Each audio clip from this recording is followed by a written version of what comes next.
Sir, we've been working on the thing 3 months. 11 murdered women, and this guy is still out on the loose. We followed up every lead. We've returned every phone call. We've talked to every ditz and fruitcake that ever claims to have seen the guy. What more do they want? Christine, I hate to cross a picket line. You signed a contract, Mary Beth, agreeing not to strike. Stow it, Mallory. You're starting to look real good in that uniform there, Canfield. Cagney. And if it's not tonight, we'll go back tomorrow night. And if not tomorrow night, we'll go back the next night. I'm scared, all right? You happy now?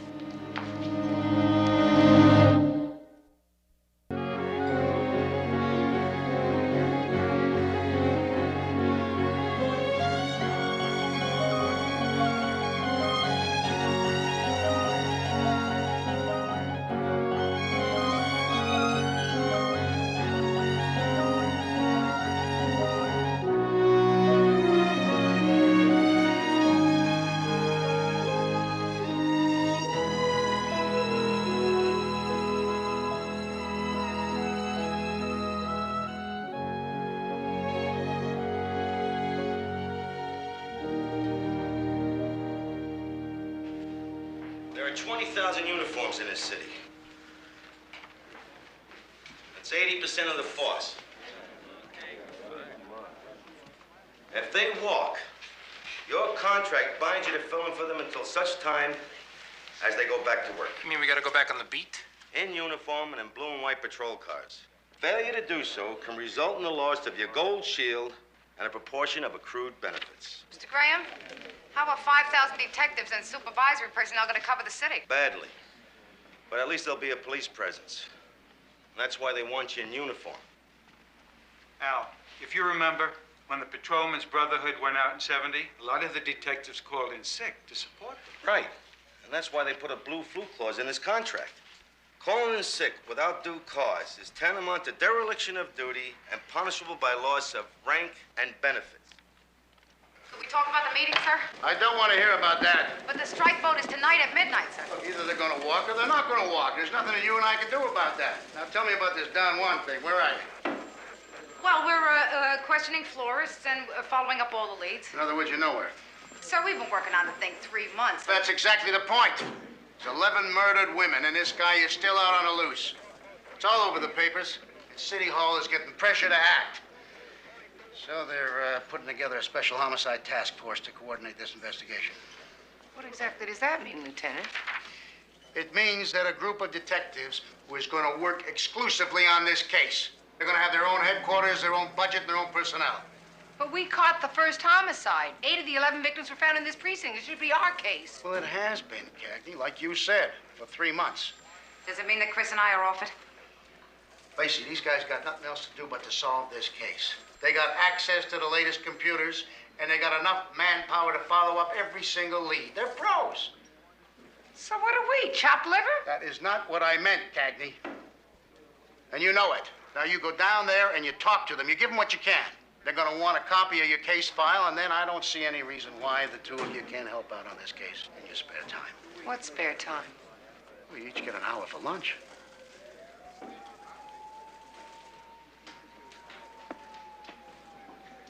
Yes, sir. Christine, it's not our fault. So why are they calling in the Marines? Because he's still out there. What, like they're gonna catch him with a computer? Come on, we followed up every lead. We've returned every phone call. We've talked to every ditz and fruitcake that ever claims to have seen the guy. What more do they want? Don't take it personally. Yeah, 2 more days a week, we could have nailed this guy. Excuse me, where can I find Detective Crespi? Thank you. I don't want to hear any excuses. I don't want to. Detective Crespi?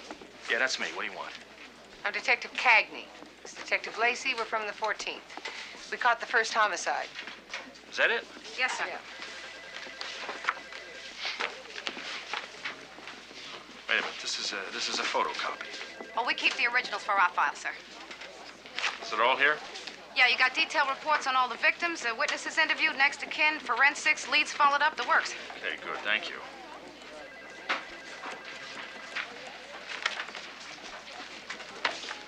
Okay, I'll be in touch if I need any clarification. Excuse me. Ah, look.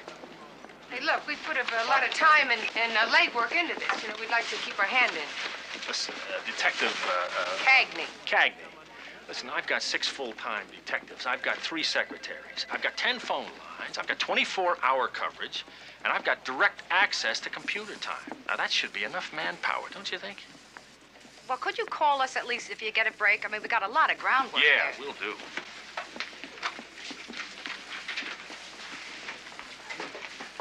What a charming man.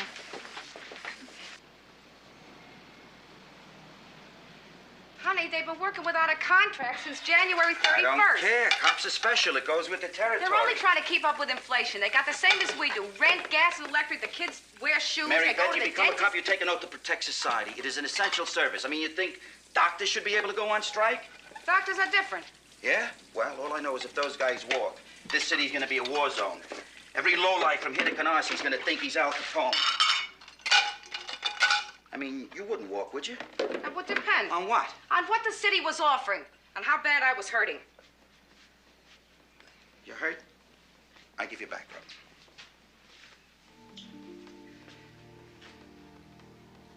bro. Oh. Magic touch. Come on, let's get into bed early tonight. No, I'm gonna stay up listening to the news. Why? So you can lose a night's sleep? Find out soon enough in the morning.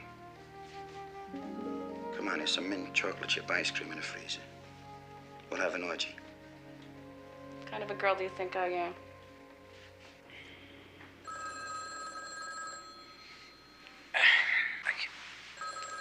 Yeah.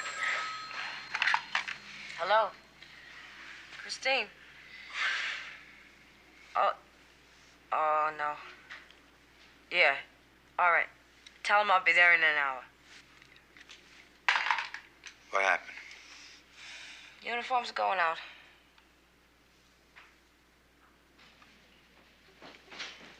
Oh.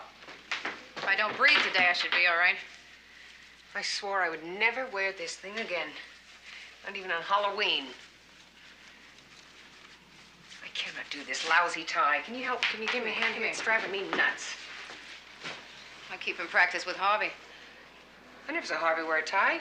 Yeah, Christmas Eve, Easter Sunday, weddings and funerals, and the track. And the track? Brings him luck. I can't believe they're going out, huh? Now they're setting up a picket line outside right now.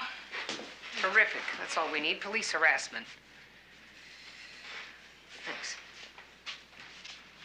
Christine, I hate to cross a picket line. It's not your union.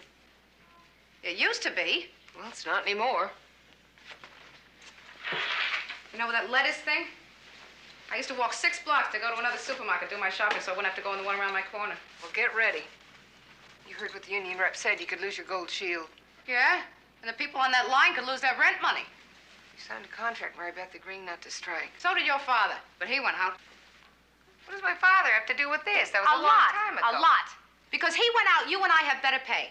Better medical and pension benefits, better You hours. paid your dues, Mary Beth. For 10 years, you wore the uniform. Come on. What if it was us that were going out? I don't expect anyone else to fight my battles for me. Let's look at us.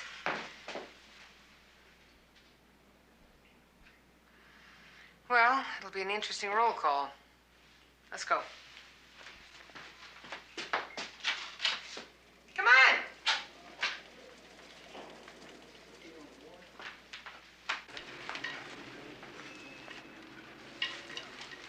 Hey, you're pretty good with that thing. My first beat was Dyckman Street, Washington Heights. Tough neighborhood back then. You had to be pretty good with this baby. Yeah, but your uniform looks like it's from the Civil War. Actually, it was the Korean War. Fighting everybody else's battle. We've got a job of our own. Not bad. Not bad at all. Little butch, maybe, All right, everyone, come here. The news isn't good. You could be out for a while, and until such time as they are back, this is the way it's going to run. We're all going on A and B shifts. It's 12 hours on, 12 hours off. We're going to set up a temporary dormitory upstairs for those of you who live in Jersey or out of the island, so you can stay over. Now, even though you retain your rank as detective, you will stay in uniform. Because the key word is visibility. They want you out on the streets as much as possible. So we will take only priority calls. Deputy Inspector Nelman and myself will be here in the precinct. One of us will be here at all times. All right, any questions? Yeah, what about our active caseloads? Well, you stay with them if you can. But your first priority is to be out on the streets. I don't want you hanging around here if you can help it. Anything else? No, sir. All right, get yourself blue and whites, 2 to a car. And Paul, Yeah. get yourself fitted for a new uniform. They don't make them like this anymore, Bert. No synthetic fabrics. I don't care. You look like the Keystone Cops. What's funny? Oh, it looks like a suit of armor. Hey, wait a second. No wonder you never got shot. Wait a second. Where is Petrie? He, called in sick, Lieutenant. What's wrong with him? He's got 103 fever.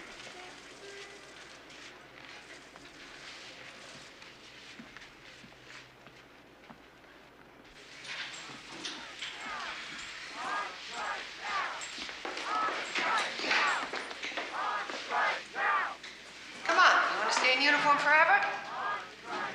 No. We're bound by our contract.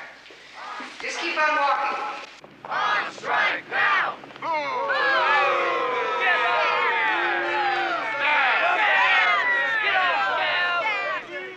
Gaps! Stow it, Mallory.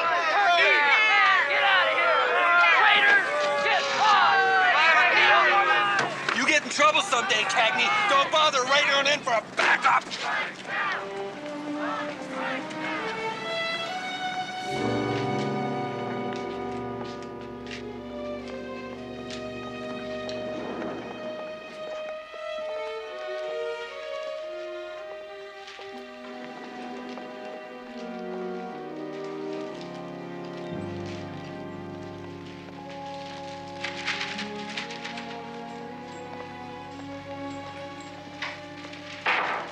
We got it over the radio.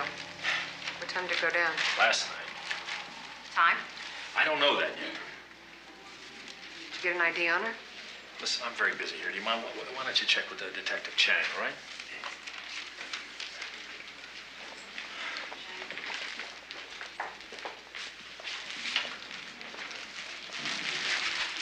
Does it look like number 12 to you? Don't give me an attitude, Crespi. You're a detective, just like I am. You're starting to look real good in that uniform there, Canfield. Cagney. Cagney. Cagney. So how is it you men are not in uniform?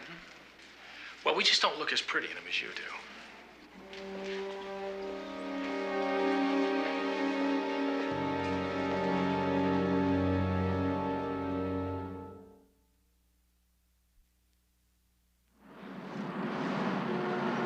Patricia McConnell, age 32, 547 East 64. Body was found in the lobby of her apartment, so we got the victim profile. Blonde, young, attractive.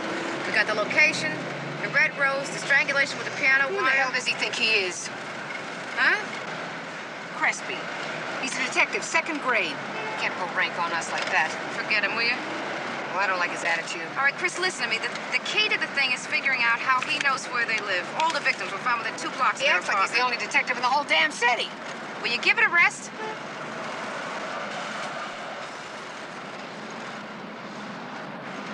Oh, wait, pull over here.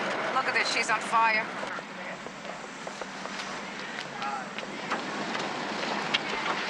What, he's on fire? No, he slammed right into me. It was his fault. My fault, lady. You didn't signal. No signal lights, no brake lights, no nothing. She just stops.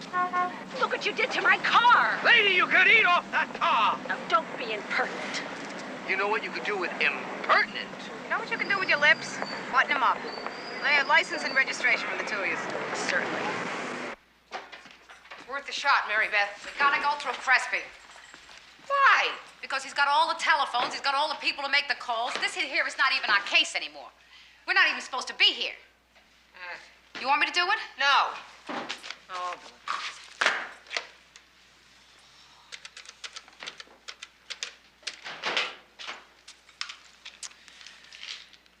Detective Crespi, please. Detective Cagney, 14th. Probably forgot my name again. Yeah, Crespi? This is Cagney. Cagney. Look, we have a theory we thought maybe you'd like to follow up. We figured the killer had access to the victims' addresses through a bank. You know, like a bank teller or a loan officer or somebody. 9 out of the 12 women worked, and they all probably all had bank accounts, and so we thought if you wouldn't mind calling the next of kin or their employers, you could find out where they banked, and if it's all the same bank, it'd be an awfully... You're welcome. What did he say? Thank you. That's what he said, thank you. He won't do it. I'm telling you, he won't do it. Come on, we gotta get back out there. Wait a second, I'm calling Marcus, see how he's feeling. I'll get it. Hello? Oh, hi, Mary Beth. He's in bed with the flu. Yeah. Okay. Yeah. Thank you. Bye-bye.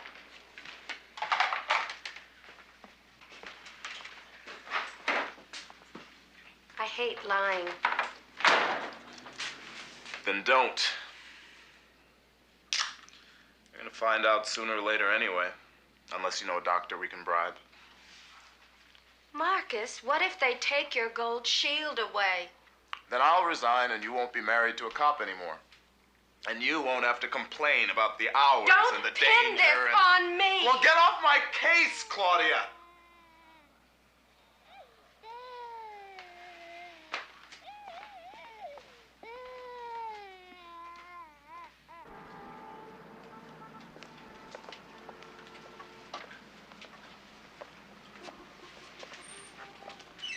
Excuse me, do you work here? Yeah. Cagney Lacey, 14th? So how come you're not on strike? It's the wrong union. You ask me, it's criminal. Cops going out on Excuse strike. me, sir, but we're interested in anyone who's been purchasing red long-stem roses frequently over the past 3 months. The Don Juan killer, right? I knew it. You knew what? Mr. Taliaferro. I never liked his face. He's your man. You happen to have an address on him? Lenox Hill Convalescent Home. He orders flowers all the time, gives them to the nurses. It's a real ledge, even in a wheelchair. He's in a wheelchair. He's 80 and he's half blind, but he's the type, believe me. Little beady eyes. You want to stake out my store, it's okay with me. Uh-huh. Well, thank you.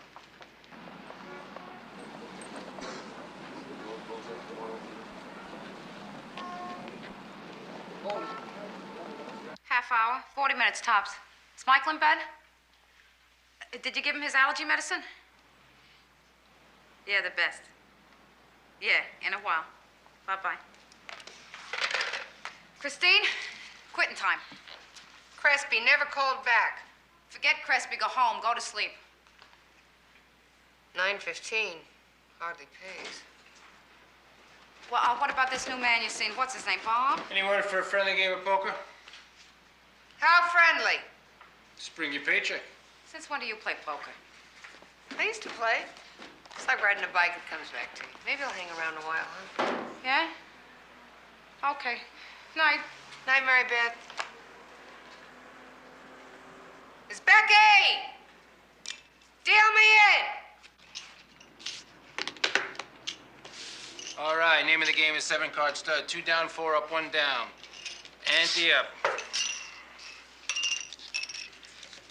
Okay, here we go, riding. Okay, wait. 3 of a kind beats 2 pair, right? Every day of the week. Right. You sure you know how to play poker, Chris? Yes, I used to play at Barnard. Come on. Barnard? I bet you had some wild games at Barnard. Hey, you want to just deal us, Becky? Trey to Cone, Cowboy to Fernandez, a duck to the Keystone Cop, a lady for the lady. Can you look at your down cards?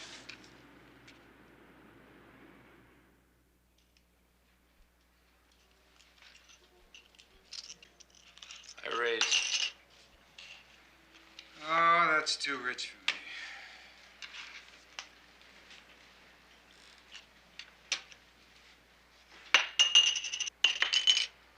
Are you sure you want to call? What you got us, Becky? Old Blue. Read 'em and weep. I win. Ace, king, queen. Jack 10, a straight. Thank you very much. Oh, A flush Pizza Street. Since when? Since the beginning of time. Right, LaGuardia?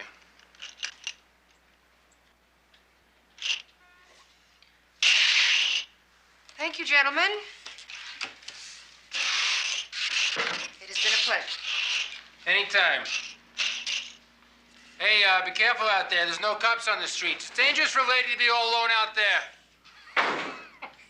Victor, we shouldn't take her money. She doesn't know what she's doing. How else is she gonna learn? Hey, you in, come. There have been reports of scattered looting. You've got to keep visible. Take the bus to work. Eat lunch someplace with lots of people around, preferably an outdoor hot dog or pizza stand. Stay on the street. We've got to keep this situation under control. The mayor is considering sending in the National Guard, which is just what the strikers want. All right, questions? LaGuardia, you've got to do something about that uniform. I was measured for a new one yesterday, Inspector. They promised I'd have it today. All right, let's get out there and remember, visible. All right, that's it. Let's go. Where's that black detective? What's his name? Petrie. Yeah, I didn't see him here yesterday either. Oh, he's got a bad case of the flu. What color flu, Bert? Oh, no, Inspector. It's kosher. No, he's running a very high temperature. He send in a medical certificate? Yeah, it's on my desk somewhere.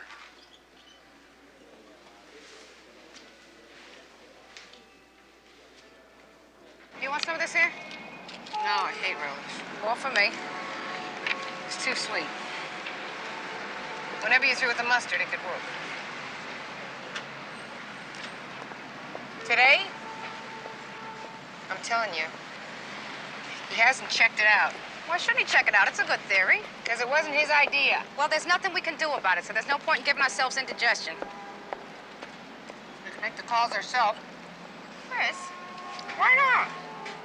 We got the employer's numbers and the case file right in the car. Well, that's going to take a lot of time, Christy. We're making all those calls, getting the right department, explaining what we want. So they're not going to have the information at their fingertips. They're going to have to call us back. So what? So we don't have an office. Sure do. Right there. It's perfect. Huh? You want to make phone calls from a booth on 9th Avenue? Noman said he wanted visibility. We'll give it to him. You got 20 dimes? Huh? Great. Whatever you say. Thank you. Whatever you say. Really?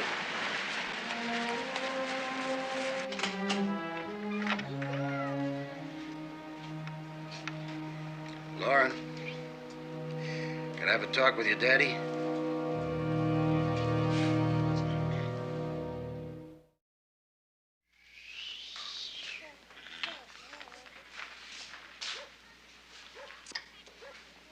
You're putting an awful lot on the line for this, Petrie. I realize that, Lieutenant. I didn't know you felt this strongly. Kind of runs in the family. My father worked in the steel mill in Pennsylvania for 22 years. He organized the first walkout that mill had ever had. He stayed out for 85 days until they signed a union contract. Your father still alive? Well, times change, Petrie. This is not a steel mill in Pennsylvania, and you've got union representation. This isn't even your union. That's not the point. Well, then how's this for the point? You got a kid to feed now. My father had 4 of us. That gold shield you got. You worked pretty hard for that, Petrie, and it would be a shame for you to lose that. Petrie, I can't cover for you much longer.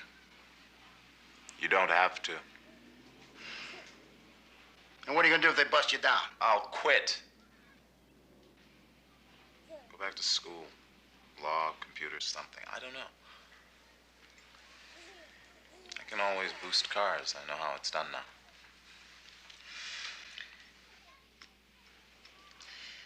Well, maybe they'll settle this thing. Maybe.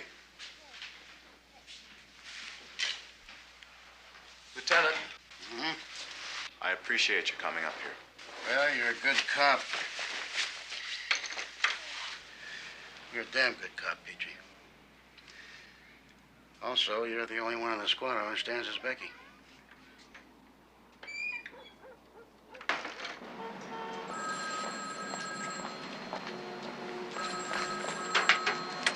Cagney, 14th.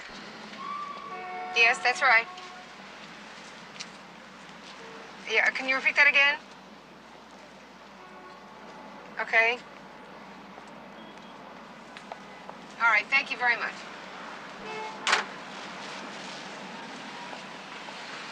Judy Carver, number 5. Madison Fidelity Savings and Loan, 34th Street branch. Oh, well, that's 5 different banks already. Terrific. Hey, we gave it a try. I wonder what Crespi's doing. Probably playing with his computer. Come on, we'll cruise 10th Avenue.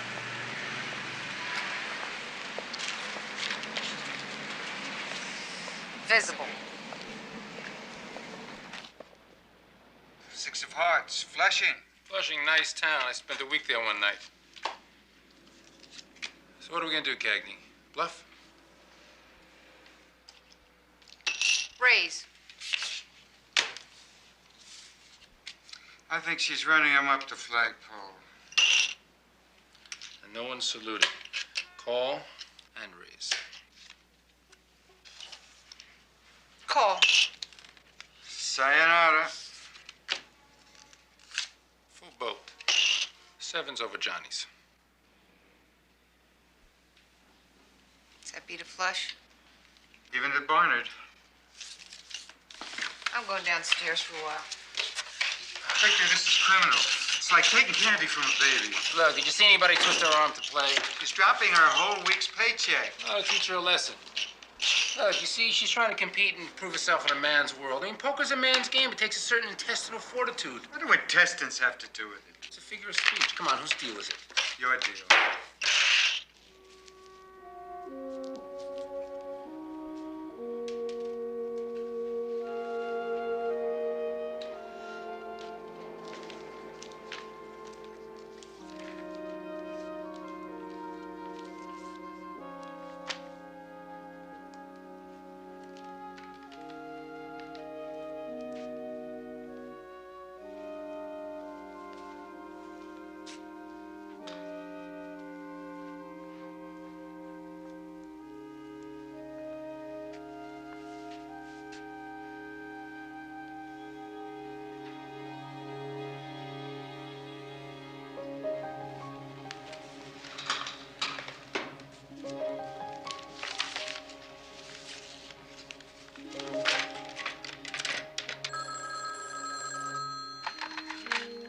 Yeah.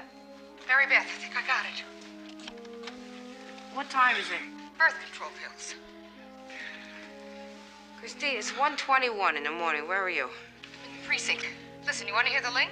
A doctor, a GYN. Chris, what are you talking about?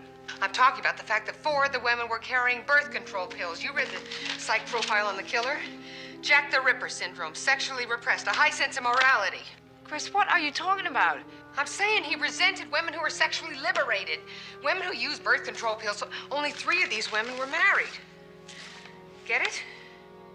See what I'm saying? Chris, listen to me. It's late. You're overtired.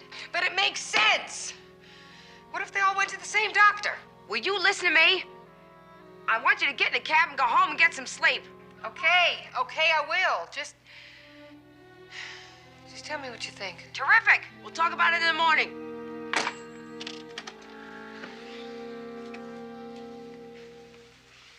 What's going on? Nothing. It was Chris. She okay? Oh, certainly. 1 o'clock in the morning. She's still working. She's terrific. Terrific. I'm sorry, honey. How sorry are you? Harvey.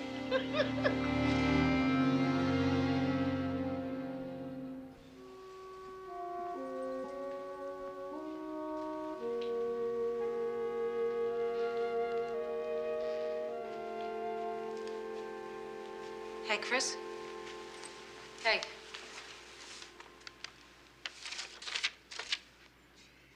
What time is it? 14 minutes of 9 in the morning. I got here early to beat the picket line. You slept here? You could call it that. How come you didn't go home? What time the doctor's office is open? Doctor's offices? Yeah, come with me. I think that you should go home and get some rest. You know, the nurses, they'd be in by now. We could call them. They could look in the files for us. Christine, what if this crud is like a random killer? Well, now that's great. Then where did that leave us? I don't know. Mary Beth, I could be way off base here. But I'd rather be off base than nowhere, okay? Okay. So what, you think it's really birth control pills? Well, it fits the site profile, and it explains how he has access to their addresses. The thing is, though, they'd all have to be going to the same GYN. That's 12 women, one man. Ah, it's a long shot. It's like the bank theory. Yeah. Why would they all have to go to the same doctor? The addresses. Yeah, but say that was different doctors, and they all wrote prescriptions. And then the prescriptions were filled out at... Oh, the pharmacist. That's what I was going to say. I know that. Mary Beth, you're brilliant. So why aren't you changed? Come on, let's go. Still, we have to go through the doctors. Oh, come on, Crespi. You've got 3 secretaries, 10 phones, you've got the mayor's office behind you. Now, you can get answers we can't get. I know it's a shot in the dark. What, the banks? Oh, you finally followed up on it, huh? Yeah, well, we do too. Okay, look, what I need from you is the names and the telephone numbers of the gynecologists. All 12 of them. We'll take it from there. And I promise you, on my gold shield, I will never bother you again. No, never. Not one word, not one phone call, not for the rest of my entire natural life.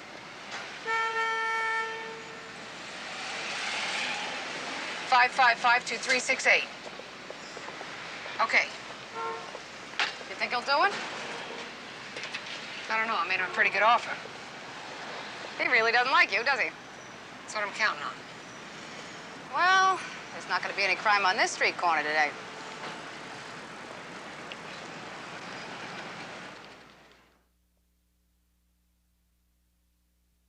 I'll find it. Yeah.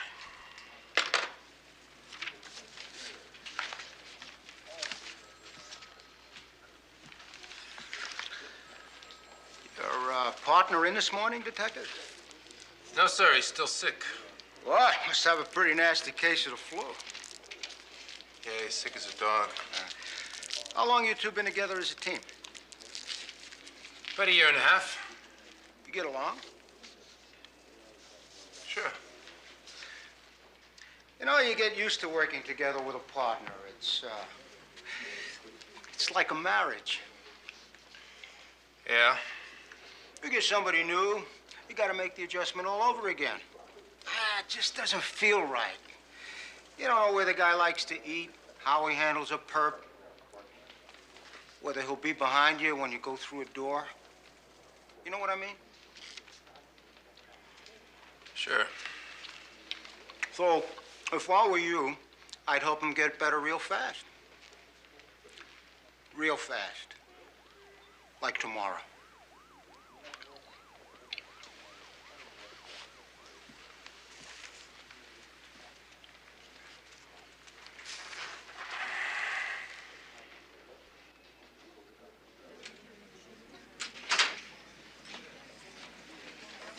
I played your favorite song, Marcus. You're driving the number 9 nail right through the center of my heart. You want a beer? Nah, drinking on duty's bad enough, but in uniform, they'll have me on traffic detail for the rest of my life. Sorry, I forgot. Must be tough being back in uniform. Nah, it's not that hard. This thing fits me pretty good. And you should see the looks I get from the broads. Women, Victor, women. Hey, you been hanging around with Cagney Lacey? So, how's everything down at the station? Great. Great. Look, Victor, I hope you understand what I'm doing. Sure. Sure, we talked about it before. I understand. I mean, I don't feel very good about walking out on you. Hey, don't worry about me, huh? So who have they got you working with? Cone. He's a nice guy. Yeah. We're in for lunch down to the place we go. You know, the Greasy Spoon on Mercer near West Broadway? The one with the waitress in the see-through uniform? Gladys. She asked about you. I told her you were undercover. Marcus? I'm going to say this right now. And I want you to know it's from the heart, and I don't want you to think I'm trying to influence you. You're the best partner I ever had. If they take away your shield, they're going to have to take away mine. They're going to hear from Victor's Becky loud and clear.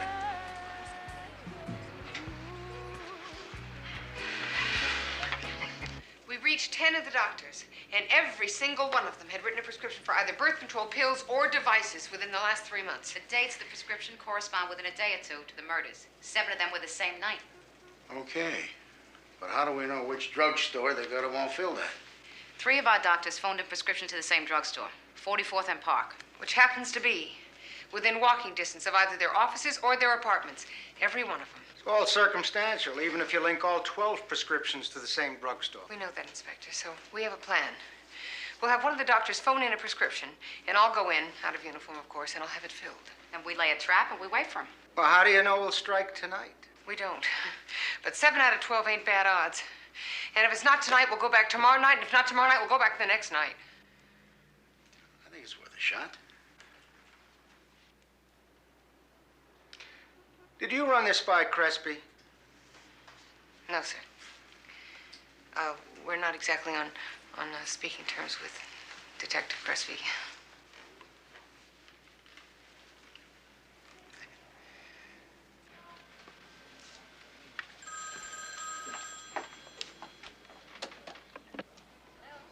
Excuse me. Hi. Hi. May I help you? Yeah, my doctor had phoned in a prescription this afternoon. What's your name? Cagney? Right. Christine Cagney. Dr. Lewis. I'll need an address on this. Yeah, 743 Broome Street. That's with an E. That's way downtown. You work around here? Yeah, over on 48th Street. I just started yesterday. That's why I haven't seen you before. I never forget a pretty face. Oh, thank you. How much do I owe you? $14.49, but you pay up front. Oh.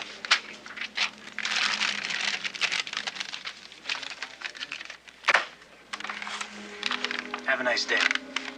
Thank you.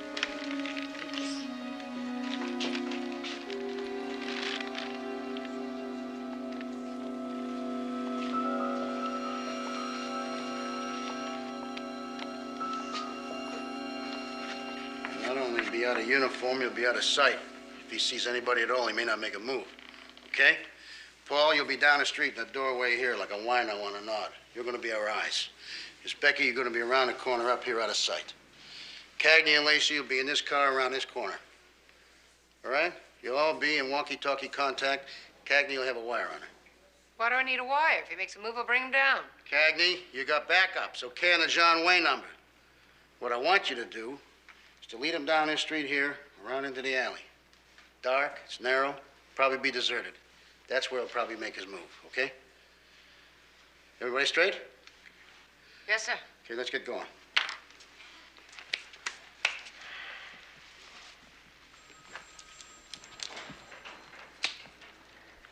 Marcus.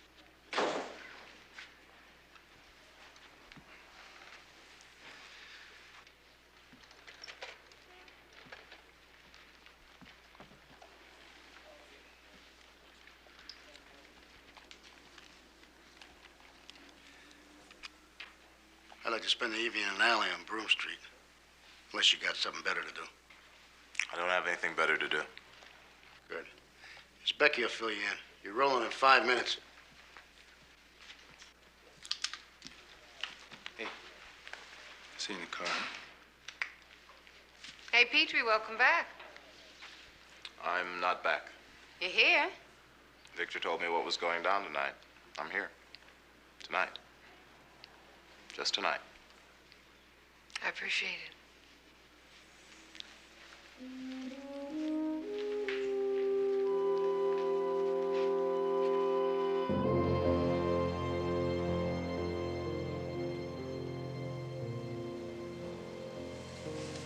Are you all right? Yeah. Day at the beach, right? So big deal. You know, they say that patients who, like, pretend they're not scared before surgery actually come out worse than the ones that admit... I'm scared, all right? You happy now? They say it's easier if you talk about it. It's easier for me if I don't.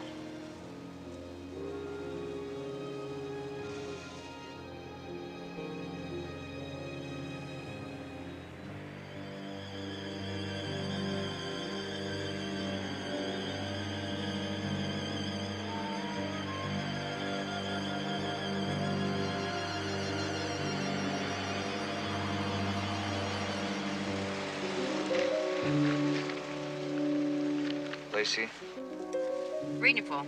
Car just pulled up across the street at 7:52. Is he getting out?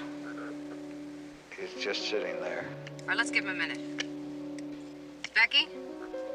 You ready to move? Yeah. Petrie, you ready? Right. You ready? Yeah. He's staying put.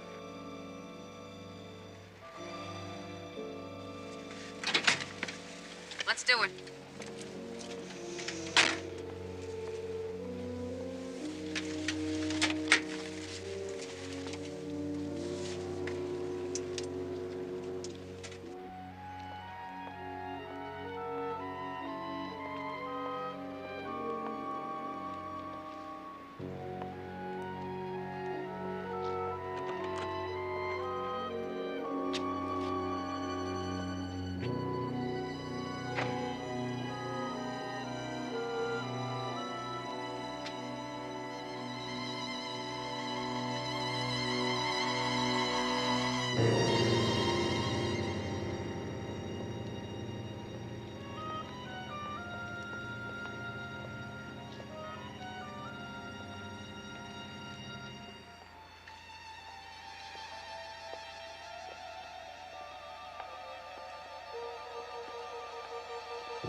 Good evening.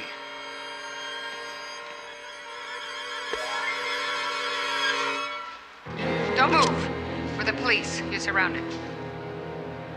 Get your hands up. Ah!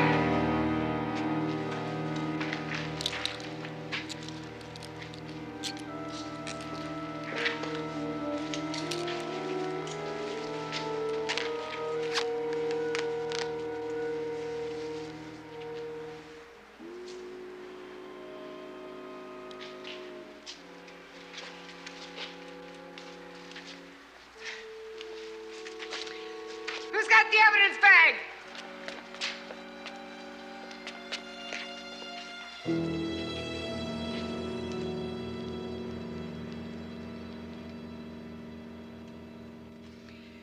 When you didn't re-raise your trip, Sis Becky, I knew you were bluffing. Victor, I think we've been had. We should have guessed when she suggested tripling the stakes. Paul Newman and George C. Scott in The Hustler. Great movie. Did you ever see this, Becky? I thought you learned how to play poker at Barnard. I learned to play bridge at Barnard. I learned to play poker around my old man's kitchen table. Every Friday night. He was a cop, remember? You played? Sure. When I was little, they just let me stack the chips, and then they let me sit in, and by 16, I was a regular. You know, you can get busted for hustling poker, Cagney. It's a lousy collar, isn't it? Mr. LaGuardia, I'm sorry to disturb you, but they tell me I could find you here. Mr. Giacomo, buonasera. Buonasera, signore. Come state? Bene? Mezzo. E lei? Io sono bene, grazie. You like it? That's very nice. Polyester? 40%. Wash and wear, hang up, dry and drip. Well, what do you think? It's gorgeous. Hey, are we playing poker here, or is this some kind of fashion show? 14th detectives in uniform. Oh, yeah? Oh, that's wonderful. Thank you. Hey, guys, the uniforms just approved their new contract. They go back on in the next shift. Bravo! Get out of these monkey suits. All right. I just got mine. $450. Molto grazie, Mr. Giacomo. I'm sure I'll find some use for it. Grazie a lei. Arrivederci. Arrivederla. Grazie. Anybody know a 42 short? Come on, are we playing? It's Cagney's deal. Just want to quit while you're ahead of Specky? Shut up and deal, will you? Okay, name of the game is Jacks or Backs. Takes a pair of hooks to open. If you haven't got them, we go to low ball. Andy, gentlemen?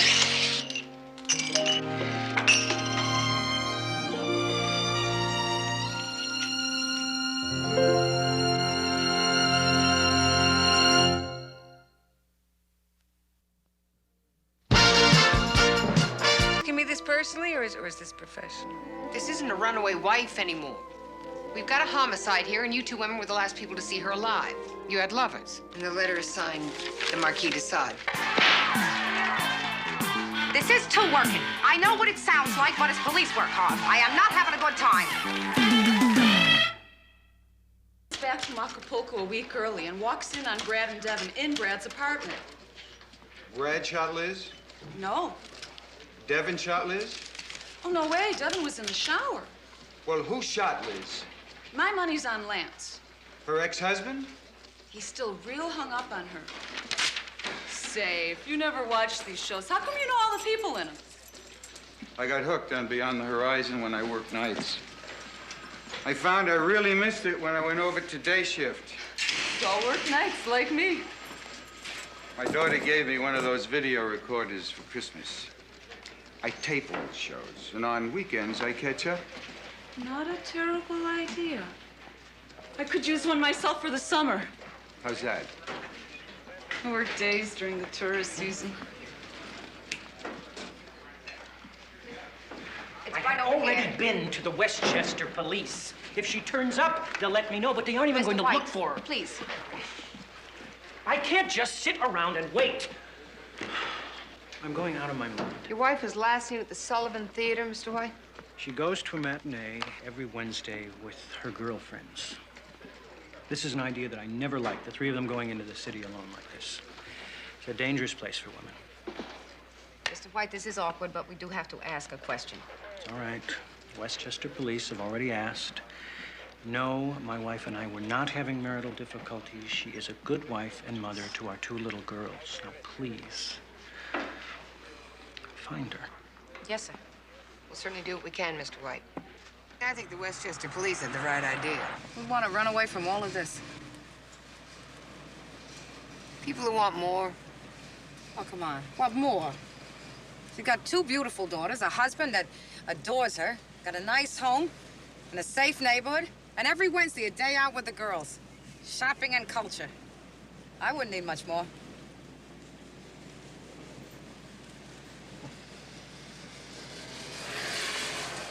I grew up here. Around here? With your mother, right?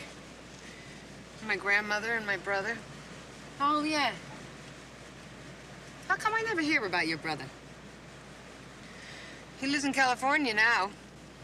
There's telephones, Christine. Yeah, well, it's been a long time.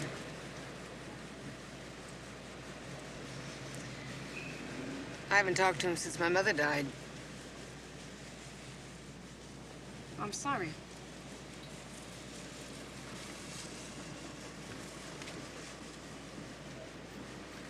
So was your old home as fancy as these here? Yeah, I guess. Where is it? Is it close? I mean, we could go by later, take a look if you wanted. No, I don't think so. Last Wednesday, Helen left in the middle of the second act to go to the ladies' room. She never returned. Did you look for her, ma'am? Oh, of course. Well, then what? Did you call the police? Did you report it to the management? I told an usher. I see. Did Mrs. White ever indicate to you she was having trouble at home? No, no problems. How about you? You mean, did she run away from home? You think that's a possibility, ma'am? Well, anything's possible. Did she have friends or family in the city? I don't know. Do you? No one her husband wouldn't know about. You'll have to check with him. Oh, there's Chet. We'll be with you in a whiz, Chet. We don't mean to be rude, but we did book a tennis lesson for 3 o'clock. You were a half hour late. Right.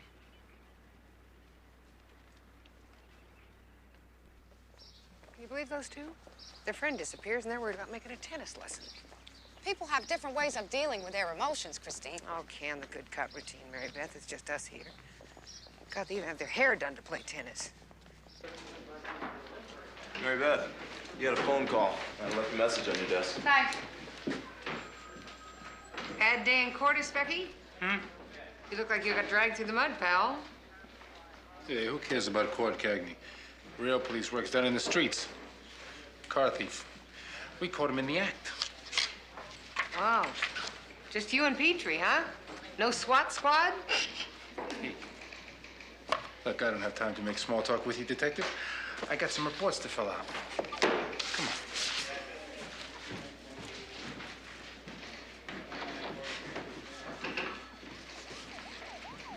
Hey, Petrie. What's with your collar? Kid ran. I chased him through a muddy salvage yard. Victor hit him with a flying tackle.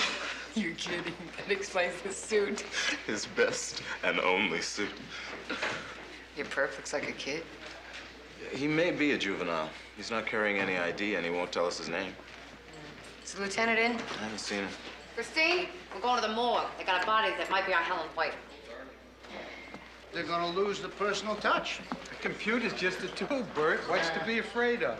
Yeah, I know. That's what this... What are you doing here? I asked you a question. We're processing a grand larceny auto, Lieutenant. Caught the kid in the act. The hell Now, you told me you were through with that garbage. This is how you keep your word? Lieutenant! Come on, Lieutenant! Hold it! Come on. Come on, Lieutenant. Relax. Come on. Relax. Get it. Get him out of my sight! What'd you ever do to him? I made the mistake of being his son!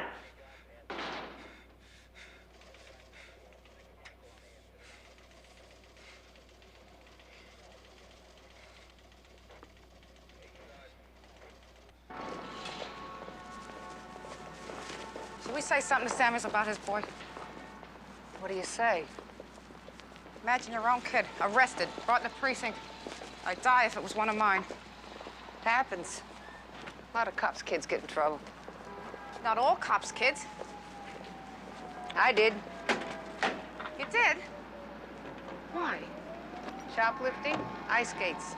12 years old. My mother let me stew in juvenile hall overnight.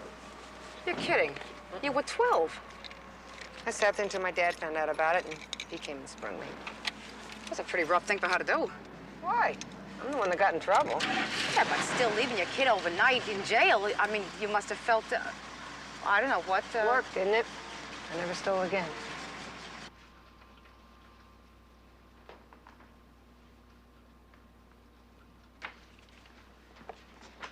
What do you think, Chris? Strangulation? Apparently manual. Where was the body found? Manchester Hotel in the West 40s. The body was fully clothed, but there was evidence of a recent coitus. Rape? Doubtful. I will send you a complete report as soon as we have completed the autopsy. Thank you, Doctor. Thank you.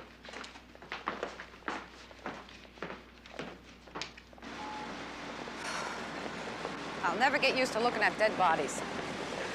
Yeah. Who's gonna call Richard White? You are. Why me? You've got more compassion than I do, Mary Beth. You say that, Christine, because you don't want to make the call. I'm no good at this stuff, Mary Beth. I just blurt it out. That's the best way to do it. No. Hey, hey! Heads.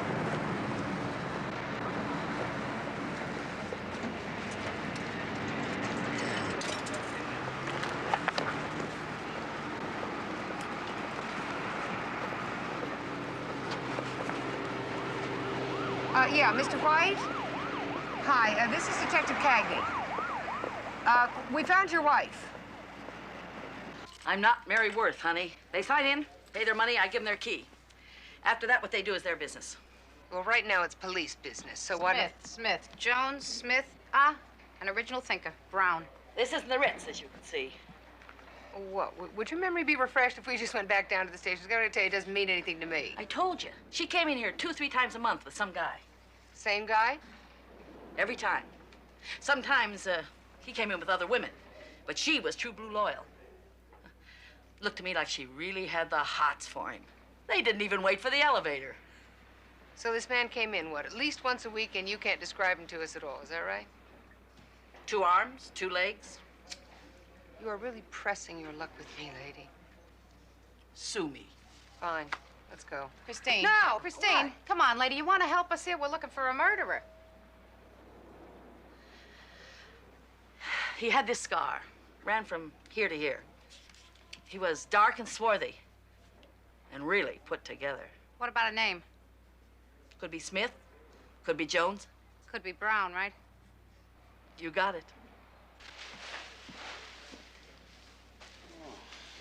Is that late already, huh?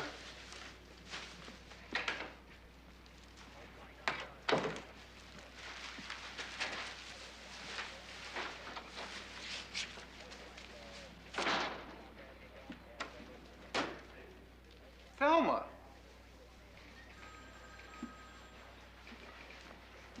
Hello, Paul. Oh. It's been such a long time. What are you doing working so late? Well, a few things I had to take care of. Bert didn't say anything about you coming down to the station. He didn't know. I tried to arrange bail for David. I was hoping I could take care of this without having to appeal to Albert.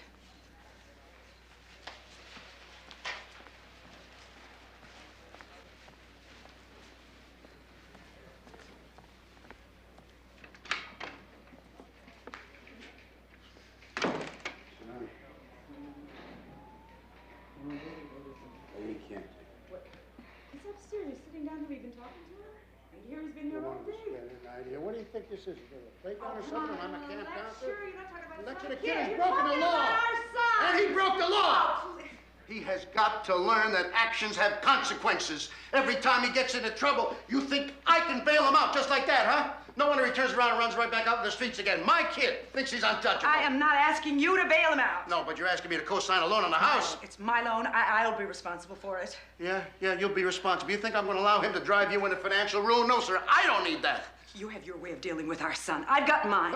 If I want to take out another mortgage on the house, that is my choice. No, it's not. Not while I'm still paying for it, it's not. No, Thelma, I'm not going to allow that. I'm not going to allow you to do that. No, not to yourself and not for our son either. Still controlling our lives, aren't you, Bert? Thelma. You hide away from us in this little office. You Thelma. don't want to know anything about us. Thelma! I can't believe you'd let your own son sit in jail when you could get him out.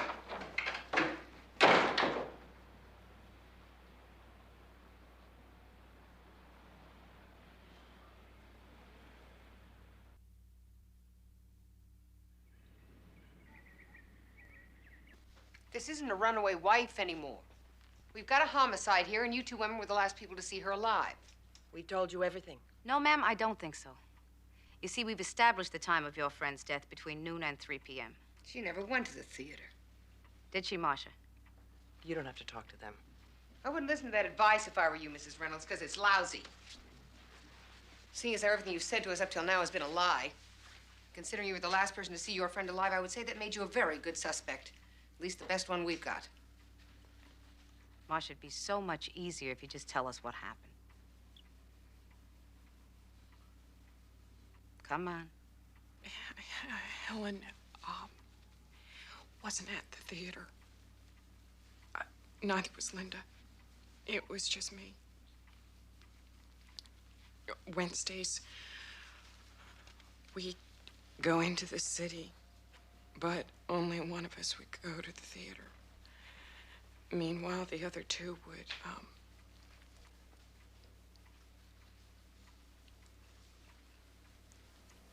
have an adventure. You had lovers.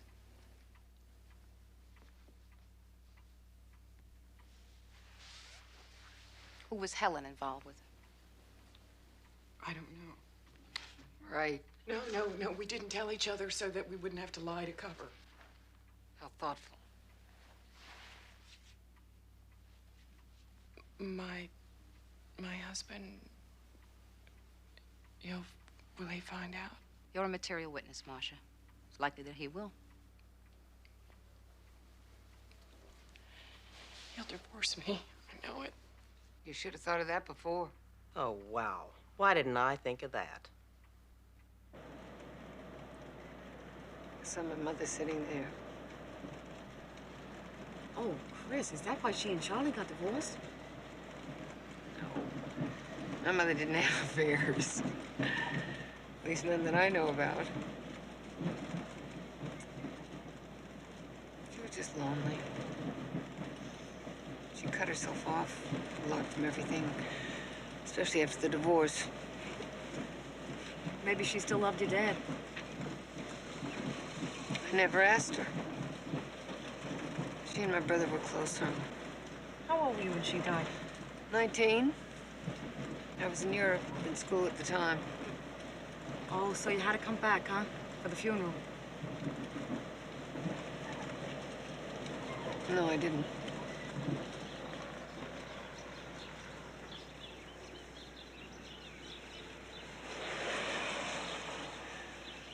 There it is. Is that your house? That's it. That's a mansion, Christine. 6 bedrooms, 3.5 baths, a den, a sun porch, servants' quarters, 3/4 of an acre of land. For you and your mother, your brother and your grandmother. Is that fantastic, that enormous house?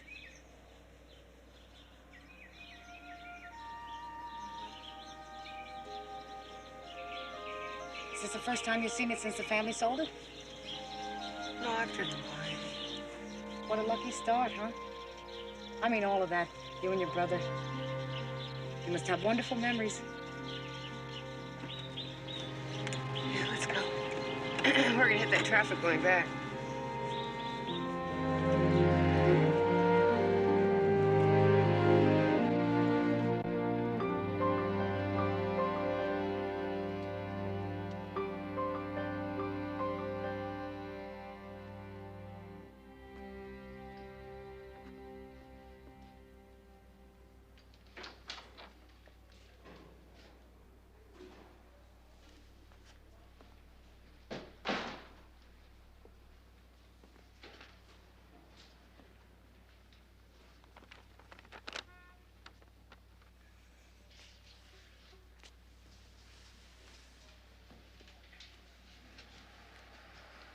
David,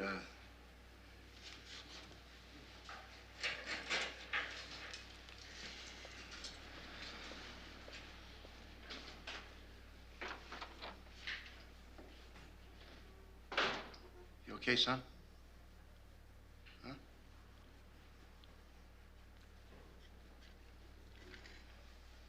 Detective Isbecki got an inquiry from another precinct about you. That's why they're holding you. I didn't know whether anyone had explained to you why you were still here.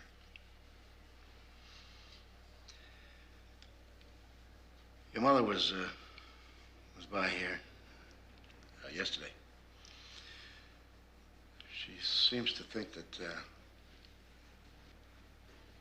I'm the bad guy in this whole deal.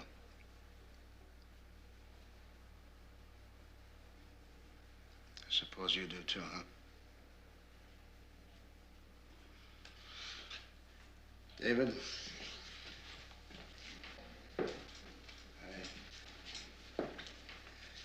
I know you think you got some kind of a raw deal.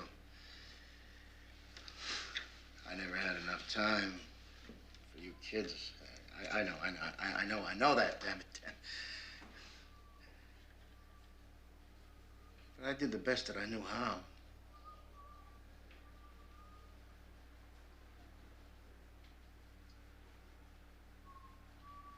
You know, Davy, when I was a kid, men were taught, people were taught different things than when today, what kids are taught today is different. Please don't whistle. I want to talk to you. I was supposed to be the best damn cop that I could be. And I was supposed to put food on the table for your mother and for your kids. And I did that, Davy. And you were supposed to love me. And you were supposed to respect me. I don't know nothing else. That's the way it was supposed to be.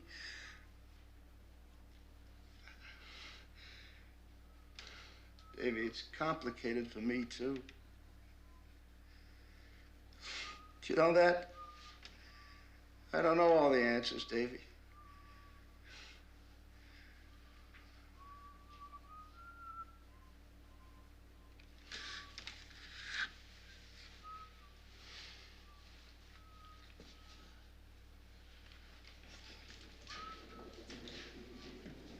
Look, David. I spent a lot of time feeling guilty about all the time that I put into my work and about divorcing your mother.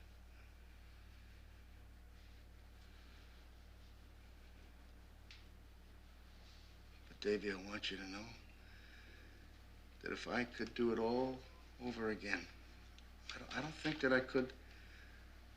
I don't think that I would do it any differently.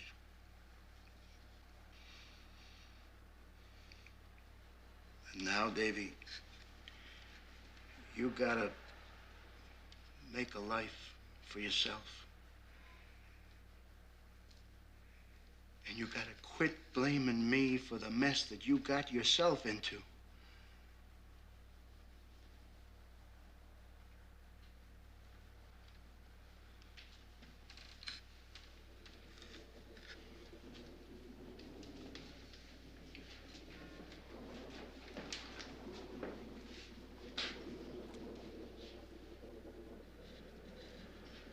I'm telling you the truth, Davy.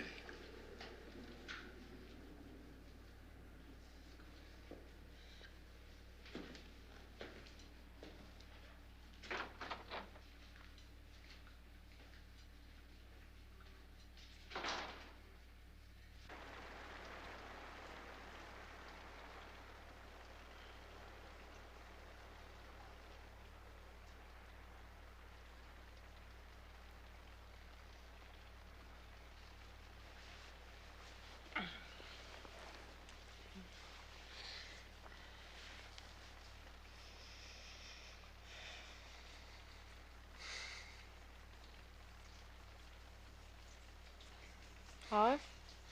Huh? Do you think we have enough excitement in our marriage?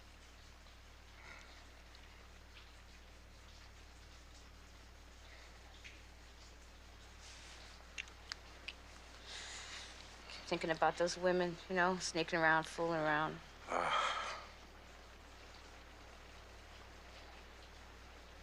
Depressing, Harv. Harvey?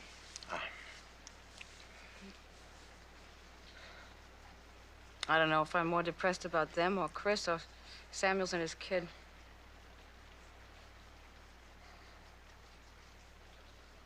I mean, Harv, you know, you think you know people? He hit his kid.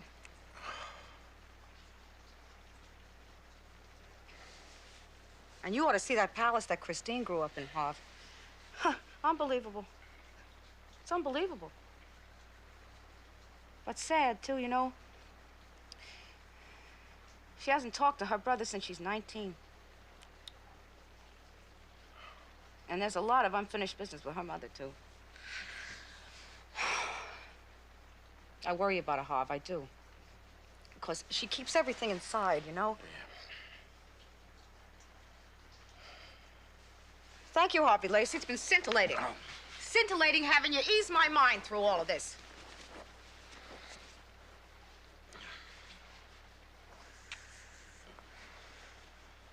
Oh, would you get your very cold feet on your side of the bed, please? Oh, sorry. Thank you. You're welcome. You're my husband. You have no right to have feet that cold.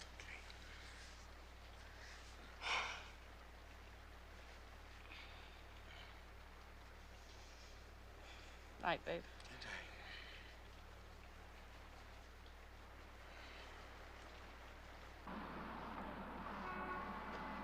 I was going through some of Helen's personal items, and I came across this. This filth.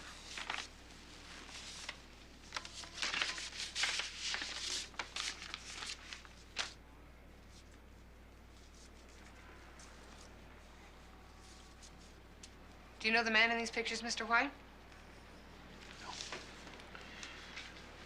No, but this letter was enclosed. And evidently, whoever this slime is, he was threatening to send me the photographs of their afternoon activities unless she brought him $5,000. You checked your bank account, sir?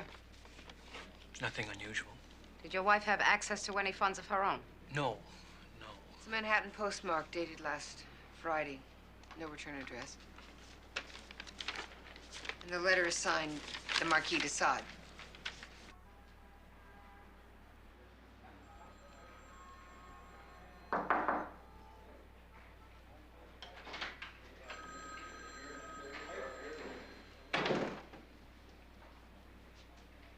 We got a new development in the Helen Grace homicide, sir. The husband found some photos when he was going through her things. What type of photos? Compromising photos, sir, and a blackmail letter. So run them through forensics. Yeah, we're doing it, sir. Okay, good. Let me know where that leads. With respect, sir, is there something I can do? Maybe you should rethink it. Look at everything again with a fresh eye. Talk to the husband. Talk to the friends of the victim. Somebody knows something they're not telling you. Probably everybody does. You'll find it.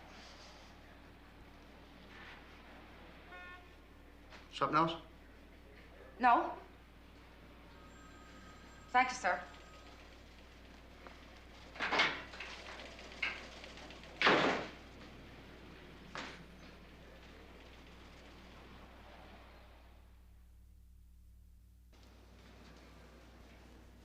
You can't get a lab trace on this, can you? No. One of those instant jobs, high-speed film. Well, Officer Green, what can you tell us about these photos? Well, they're kind of rococo, huh? Did you catch the black cape? We caught it, thank you. Well, we needed some forensic evidence, okay? Well, forensically speaking, we got male and female Caucasians apparently in flagrante delicto in a room 15 by 18. The approximate time of day from the soap opera on the TV is 2:30 to 3 o'clock p.m. Don't you love it? They're watching TV during the festivities. The bedspread is cheap fabric, probably polyester, n'est-ce pas? Yeah, look, we know where it happened. We know who the woman is. What we need is an ID on the man. The Marquis de Sade? That's correct. I love the outfit. A little ungopachka, maybe, but, yeah, 6 foot 6'1", 175 to 190 pounds. 25 to 30 years of age. Dark hair, dark complexion. Oh, there's a 3-inch scar under the right eye. Distended navel. How clinical do you want me to go on him? You're going far enough. Are there any objects in the room that we could connect the man with? Well, there's some keys on the night table, but that won't go anywhere. Yeah, you've got a package of cigarettes in a holder, but the brand name is non-decipherable. And you got a matchbook. Can you read that matchbook? What do you think they pay me for? It's one of those strip joints for females only. The mailroom over on Bleecker Street.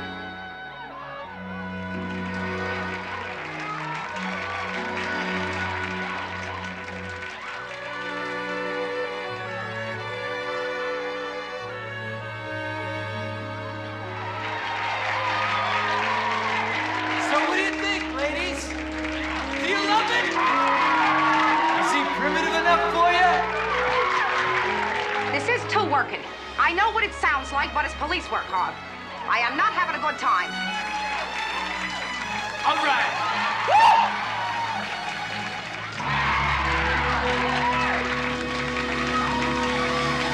Straight from the Stone Ages to you, ladies. Let's hear it for the barbarian. Harvey Lacey, you get your mind out of the gutter. I'll see you later. Now, ladies, get ready for a special delivery from the mailroom. Come on out here, guys. Wow, aren't they something? Ladies, our 10 gorgeous hosts for this evening. Ready and willing to please you. Bob here used to be a fireman. Well, St. Harvey. Button it, will you, Chris? You missed the barbarian. He was kind of cute. Oh, that's all right. Standing around and ogling half-naked men is not my thing. Still think of them as half-naked suspects. Thank you, guys.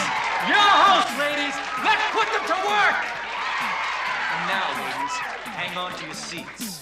For those of you that treasure the darker side of fantasy, the mail room is proud to present the Marquis de Sade.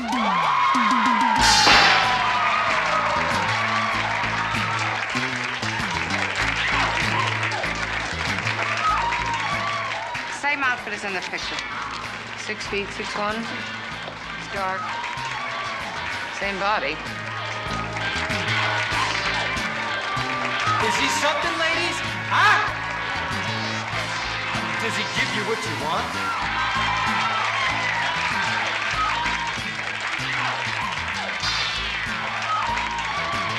Thank you.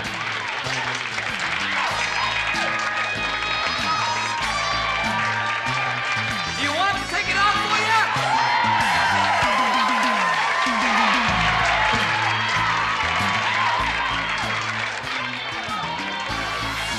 Scar on the right cheek. Come on, let's take him and get out of here. Yeah, wait a minute. Doesn't see his act. He's not going anywhere in that outfit. He can be so good when he's mad. We're gonna have to go talk to him sometime. Yeah, what's he gonna say? Cagney Lacey, get in here! What? Watch me. This is shoddy police work. He's the man in the pictures. The note is signed. Marquis de Sade. That's the name he works under. Yeah? And you're gonna take this to court? You know what you got? You got nothing. You got no handwriting match. You don't even have a positive ID on that desk clerk. You got no prints. You don't even have a weapon. She was strangled, sir. Very good, Lacey. And your guy's got 2 hands. Huh? Open and shut case. Uh-huh. Go on, get out of here. The buddy is. Yes, sir. Sir, he admits knowing Helen White, and he sees a lot of women, sir. So he's a hustler, Lacey. Huh? There's no law against that. You hear me? I'm telling the both of you, I'm not going to the DA and press murder charges when I don't have any evidence. And we still got the blackmail motive. Let me ask you something, Lacey. Sir? Huh? Sit down. Yes, sir. You want to do some good police work? Yes, sir. Okay, you tell me how this guy can be taking pictures of Helen White the whole time he's hustling her. I mean, who is this guy, Houdini? He must have had an accomplice.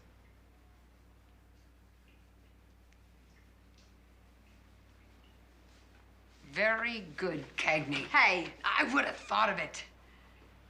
That's it. If we find the accomplice, then we've got a case. Right. You know what he's gonna say to us? He's gonna say, while you were in the room, did you look for peepholes and windows and... Well, we were at the hotel. We didn't even know about the pictures yet. Yeah, what we know now. So? Back to the hotel.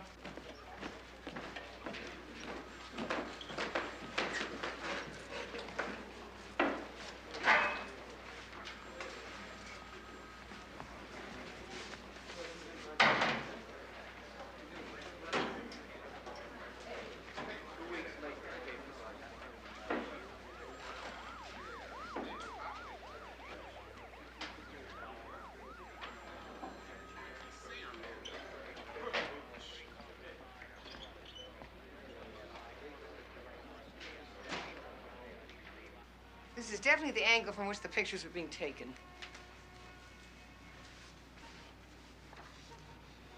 Wait a minute. Maybe the accomplice worked from out here. Every room has access to it. It's a city code requirement.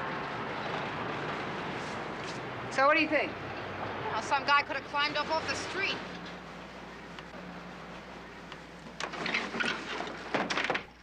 Look at this. How do they do it? Well, you're the mother, too. You're asking me? I am not talking about that. I'm talking about logistics. Logistics? Yeah, Well... they got kids to take care of. They got tennis lessons, a house to look after. I mean, where do they find the time, let alone the energy? They got full-time domestic help. They go to a gym twice a week, have facials, and they take a lot of vitamins. No, but I mean, how do they meet the guys? How do they get them to take them to, like, this here? Well, let me see. I guess I'd go to a nice cocktail lounge on Madison or Lexington in the 40s. Huh? Little perfume, strategically placed. Buy yourself a sweet dress. Undo one or two. I think 3 buttons would be nice undone on you, Mary Beth. Are you asking me this personally, or is this professional? Nobody likes a wiseacre, Christine. You asked me. I'm trying to help you out here. Knock, knock. Hey, we're kind of busy, okay? Would you hurry? I need the room. Now? Businessman special.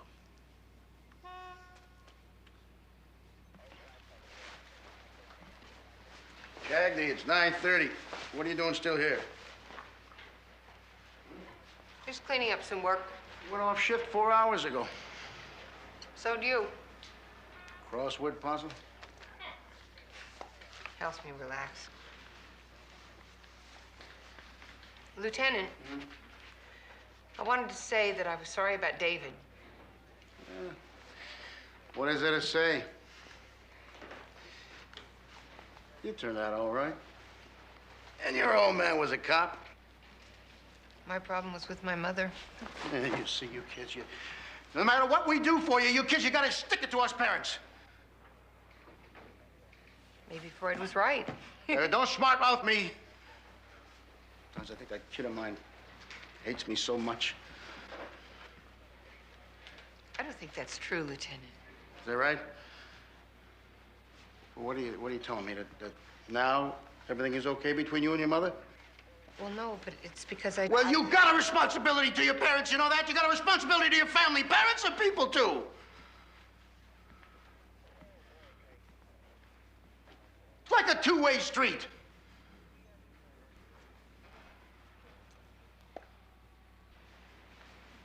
Cagney, call your mother.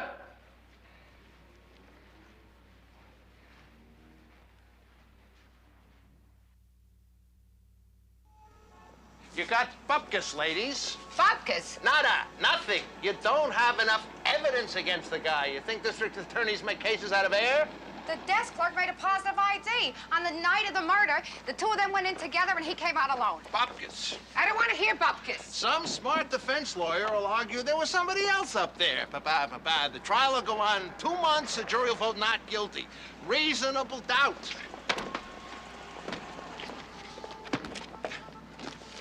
Thanks, but no thanks. So what, he just walks away? Dances. He's an exotic dancer, right?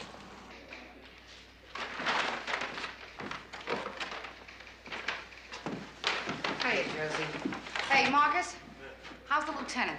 He hasn't come out of his office yet. Coleman went in there and he nearly took his head off. The arraignment's at 4, right? Tracy. Elroy Tracy.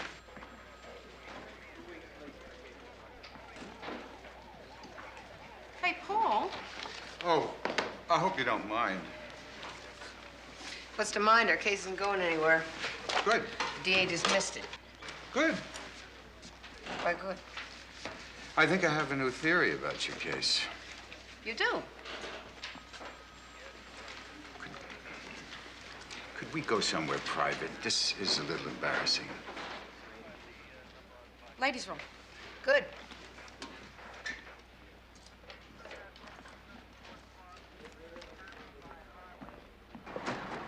Personally, I don't think it's gonna work. Why not? It always worked for Columbo. You're not Columbo. Watch me.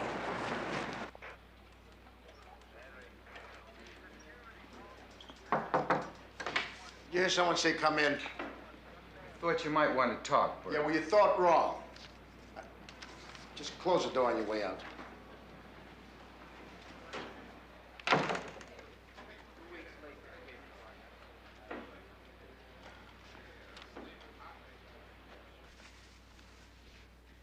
He's kept us waiting 13 minutes. Columbo would never have stood for this. Cagney Lacey? Oh, sir, we are so sorry to take up your time like this, sir. Something come up? Well, we just came by, Mr. White, to tell you that the DA dropped the charges against our suspect. Some legal technicality? Oh, no. As a matter of fact, it was our fault. We just had the wrong guy. The man that we had was being set up. Yes, sir. But we learned something from it, didn't we? I mean, sometimes you get a hold of a piece of evidence, and then you look at all the wrong things. Do you happen to have one of those videotape recorder things, sir? I don't see what this has Well, to do the with the prices murder. on them have really gone down, haven't they? Anyways, this fellow we work with, he got one for Christmas. See, because when he was working nights, he got hooked on this soap opera, Beyond the Horizons. And now that he's working days, see, he can record it, and then he could look at it on the weekends. Detective Lacey, please, I'm rather busy. Oh, no, If you wait, sir, don't... there's something I want to show you. Please, I cannot look at those photographs again, please. Oh, I'm sorry to do this. I really am, sir, but I wish you'd look. It's very interesting. See, just look beyond this. Look here at the TV set here. What See has it? that got to do with anything? Guess who the woman is on the TV set? What? Liz. Liz? Right. See, because I would never have known myself. But this fellow we work with, he tells me Liz did not come back from vacation till Wednesday. I'm afraid I really don't understand what you ladies are talking about. Well, I think you do, Mr. White. You see, because the envelope that you gave us was postmarked 5 days before your wife's death. So the pictures couldn't have been in it because the pictures were taken 5 days later, Wednesday, the day of your wife's murder. So what you did was you mailed this envelope to yourself, and then you dropped the pictures in later. On Wednesday, the 19th, you waited on the fire escape at the Manchester Hotel, and you took those pictures. Then after her boyfriend left, you let yourself in the room and you murdered your wife, didn't you, Mr. White? Before you say anything, Mr. White, you do have the right to remain silent. If you choose to give up the right to remain silent, anything you say can and will be held against you in a court of law. You have the right to speak with an attorney and to have the attorney present during questioning. If you so desire.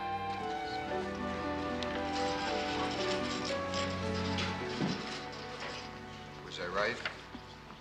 Full confession. That soap opera stuff was perfect, Paul. You should take the collar. Be my guest. Just don't let the word get around the squad room that I watch that stuff. Our lips are sealed. Where is he? Down at Central Booking, talking to his attorney. I think this calls for champagne. What do you say? Who's buying? I'll buy. I don't think this is exactly the time.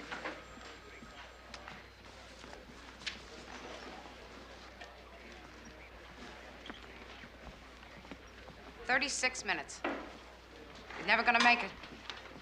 You think someone will tell him what time it is? Hey, Peter, you want to go and tell him what time it is? No. I think LaGuardia ought to go in there. Why me? Oh, you're closer to his generation. Look, the man obviously doesn't want to go, and it's none of our business. Petrie's right. It's his decision.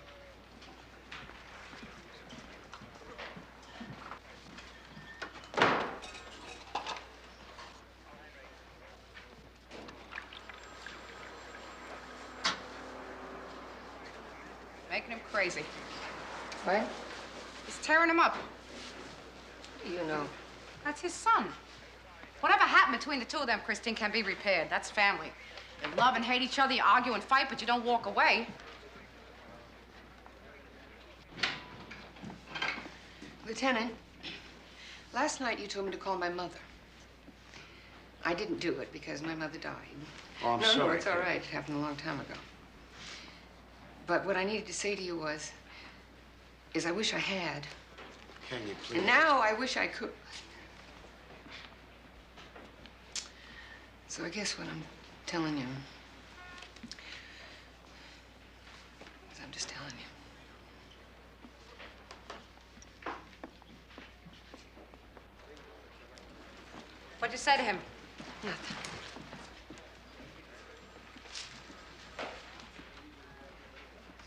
I got an appointment. I'll be back in a couple hours.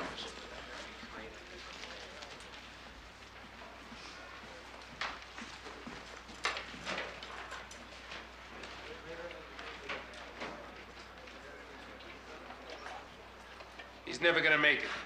Not unless he goes lights and sirens. He hasn't gone lights and siren in years. He probably doesn't even know how to work them.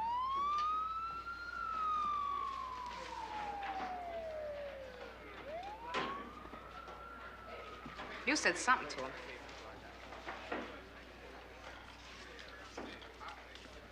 It's 25 to 1 in California, right? Right.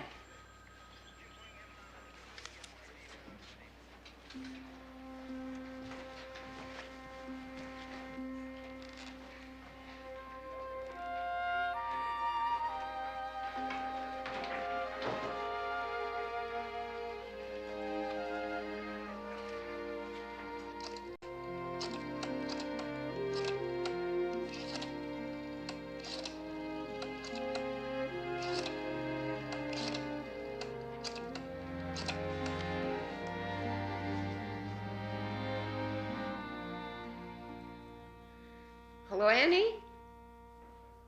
It's Christine. Is my brother home?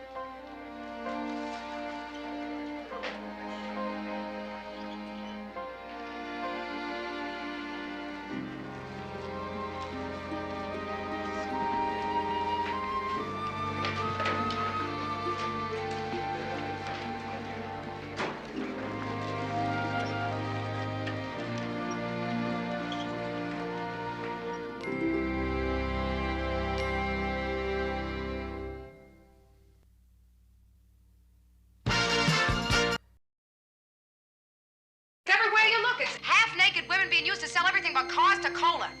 Sexual merchandising. Buy our product, and you might get the woman, too. Do you like being raped today? It's just beaten up. A man assaulted you, and another man photographed it. And other men and women are going to sit in a movie theater and watch that. Well, how do you feel about that? I must be with you tonight. Oh, Eve. Be the soul of discretion. Honest. Not one word to Harvey Dane. My lips are sealed. Would you stop? And I'm sick of this victimless crime thing. We got a lot of victims here, Christine.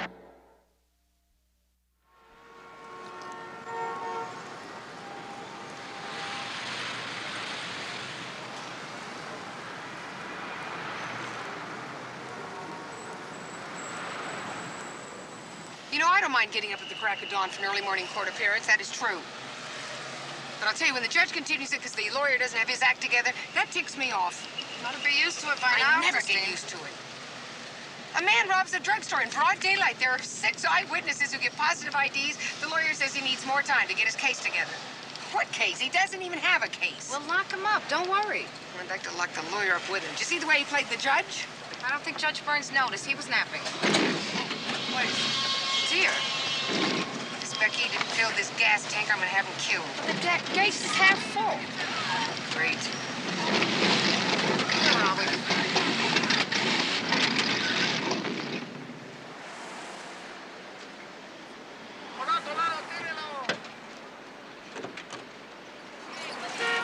Hey, go around us!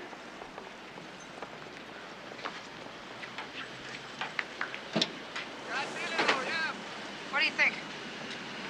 Could be the fuel pump, could be the carburetor, could be the manifold. You know what you're talking about? Yeah. Sorta. I'm calling the police garage. That's great, Mary Beth. Some big grease monkey's gonna ride up here like John Wayne and say, well, what seems to be the problem, little ladies? Can you fix the car, Christine? Well, well, well. Two of New York's finest little ladies in distress.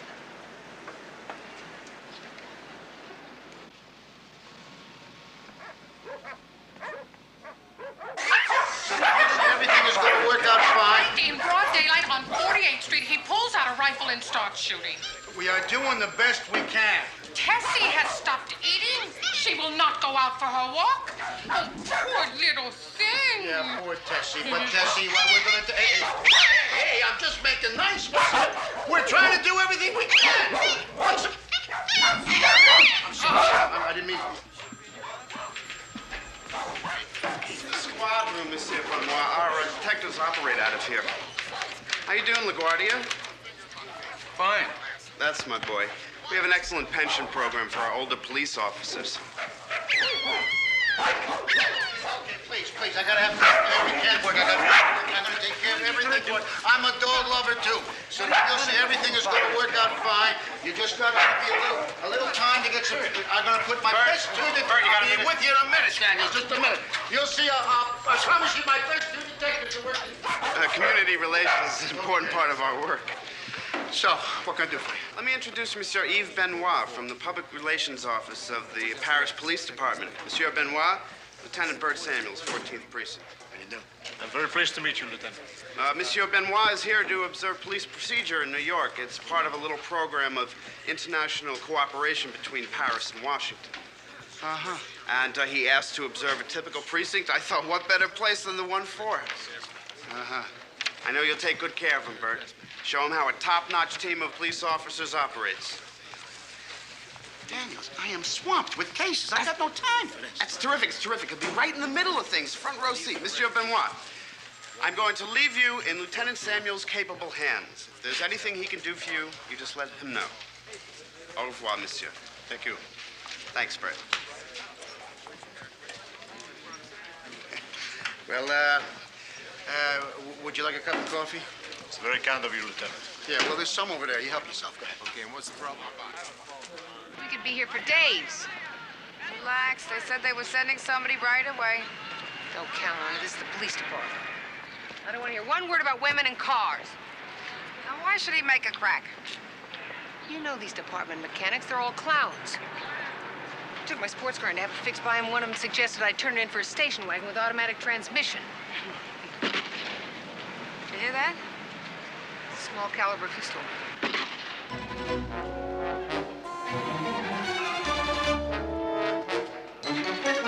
I'm a police officer. What happened? In here. All right, get inside your apartment, sir. Just stay out in the hallway.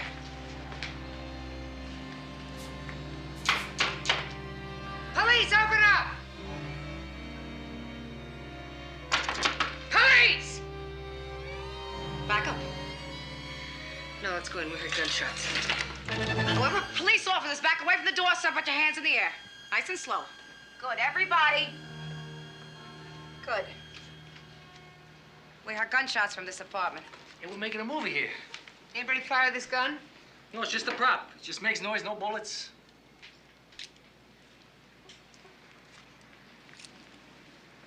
All right, everybody put their hands down.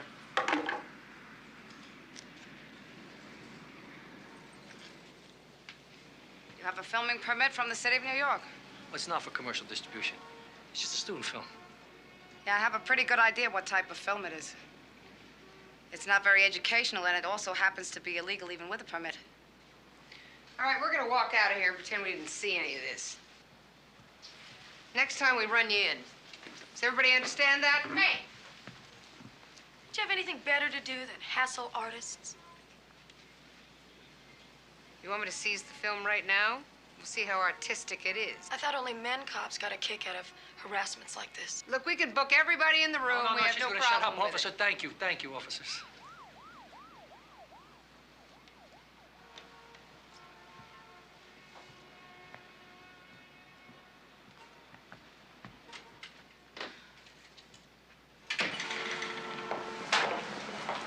Okay, what was that? We should have made the collar. For what? We book them. They get out on their own recognizance. It takes 2 years for this stuff to go to trial, and they skate out on the First Amendment. Artistic freedom. It's not artistic, it's pornographic. Mary Beth, I'm telling you, porno colors are a big waste of time. Well, look who finally got here.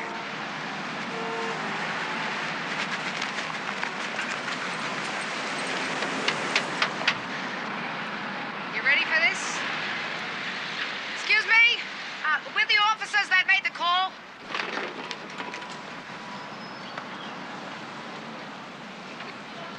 Figures.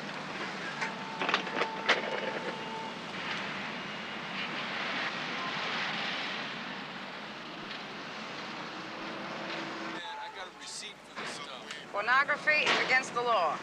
I bet the Supreme Court can't even agree on a definition of pornography, much less a municipal judge. In this city alone, 17,000 hookers were arrested. Now, you guess how many of them they convicted? 12. That's right. So there you are. It's a lousy collar. It's low priority.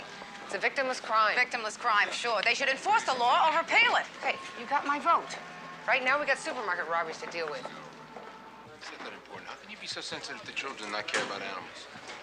I just don't like dogs. Marcus, dogs are people, too.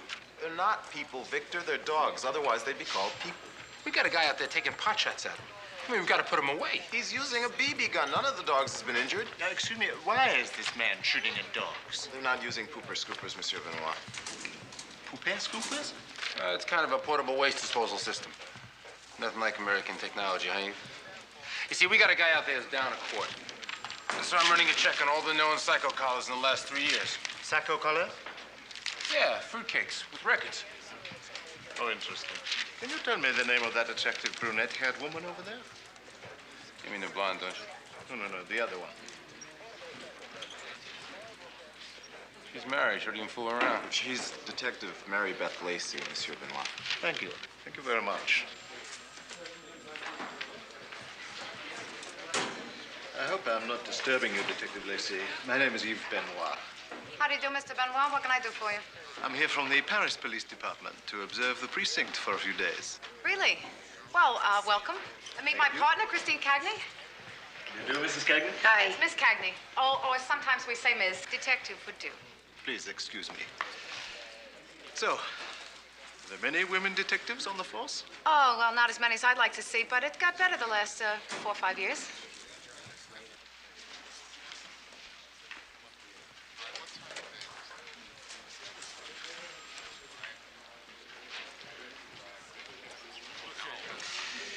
Perhaps you would like to have a drink after work.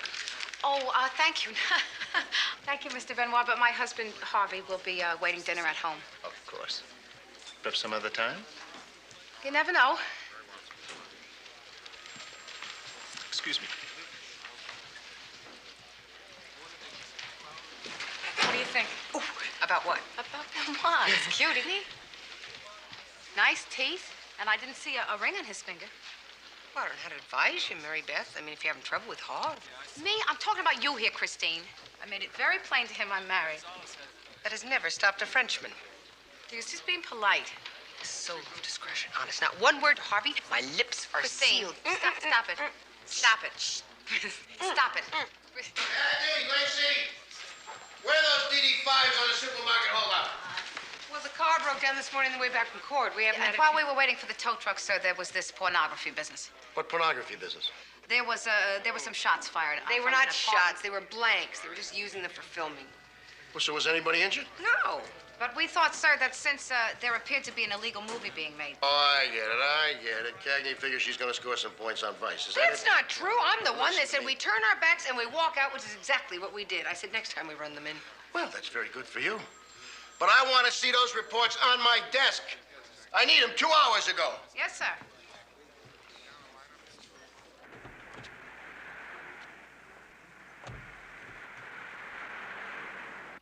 I mean, they don't have men with mustaches who keep their socks on anymore. I know that, Christine. Harv and I went to one of those X-rated movies once. We left after about 10 minutes. Now, how did I guess that? Oh, don't tell me. You like them.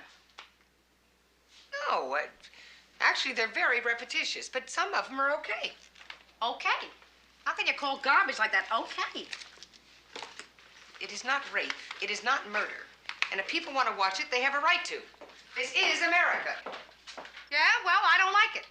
So what, we ban it because Mary Beth Lacey doesn't like it? I don't understand how other people like it either. Why not? Because it doesn't happen in a bedroom in Queens under the sanctity of holy matrimony. Wait a minute. Well, who appointed you God? I mean, what made you the arbiter of everybody else's morals? That's not what I meant, Christine. Well, you could have fooled me. It is not a victimless crime. That's all I'm trying to say. It degrades women. It degrades everybody. So don't look at him. I can't avoid it. It's everywhere you look. It's on billboards and TV ads. Half-naked women being used to sell everything from cars to cola. Sexual merchandising. Buy our product, and you might get the woman, too. It stinks, and I don't like it, and you shouldn't like it either. You finished? Yeah, for the moment. Good. I'm going home. Good night.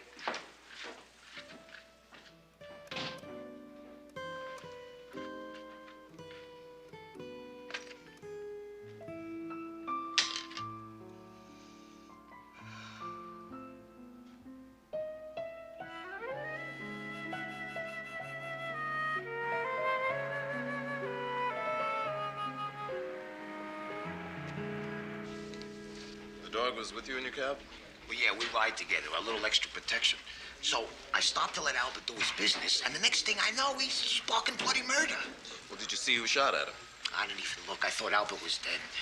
Well, all right, Mr. Gurwitz. We'll canvass the area for witnesses. 59th Street, Lexington. You got 200 people you can talk to. Close your eyes. Voila. Merci. That's a croissant. That's nice. They're much better, of course, in Paris. You know the same is true with bagels? No, I mean that they don't taste the same outside of the city of New York. It's the water. Have you ever been to Paris? Me? No. Harv and I, we've been to Florida, Atlantic City, the Jersey Shore. That's about it. Tell me, where do you get your hair? How do you say? Designed? Done. We say done. Little place on Casino Boulevard.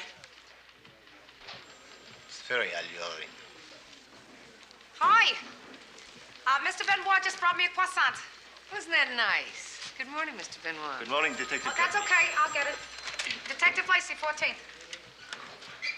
Who? What, sir? Slow.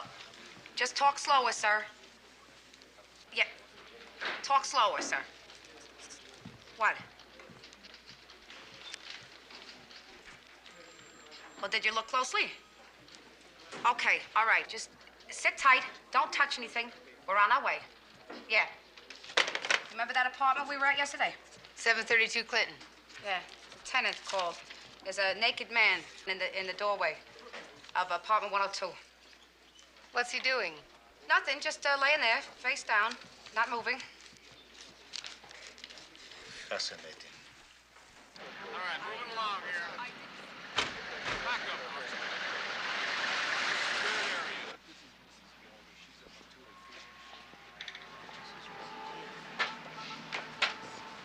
Detectives Cagney Lacey. Anything? Well, nothing on the surface. No bullet holes, knife wounds, or bruises. Identifying marks. Now, the best I can do for you is an abdominal scar, right side. Give us a call after you work him up, will you? You got it.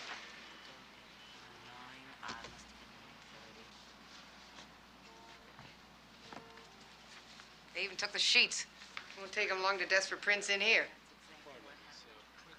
We should have made the call, Christine. We could have prevented this. Maybe. He could have died of natural causes. Well, come on. He was naked. So?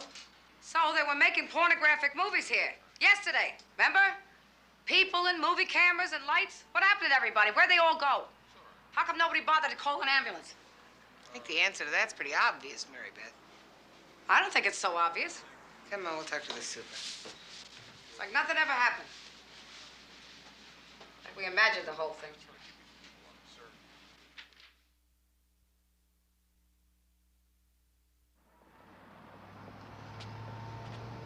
So what'd the landlord say?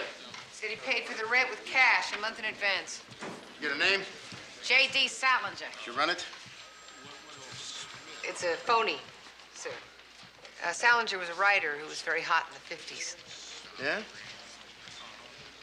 Oh, yeah, yeah. Bert! Yeah, hello, Bert. Cagney and, Lacey. Lacey, right. How we doing with our observer? Got him observing, this Detective Isbecki on a dog case. Oh, that's good, good, good. Bread and butter police work, yeah.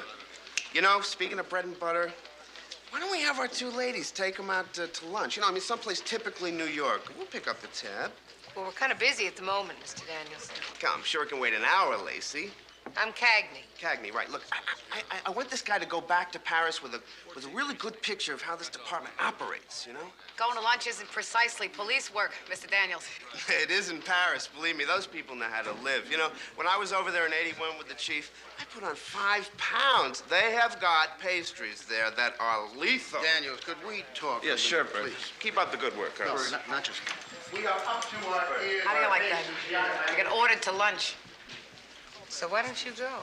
I don't want to go. I feel guilty going out with the guy. Come on. What is wrong with having lunch with the guy? I was about to say I feel guilty going out with the guy when we have this John Doe thing to follow up. I'll handle John Doe. You're the one that talks French. You're the one who thinks he's cute. He seems to be very taken with you. Heads you go, tails I go.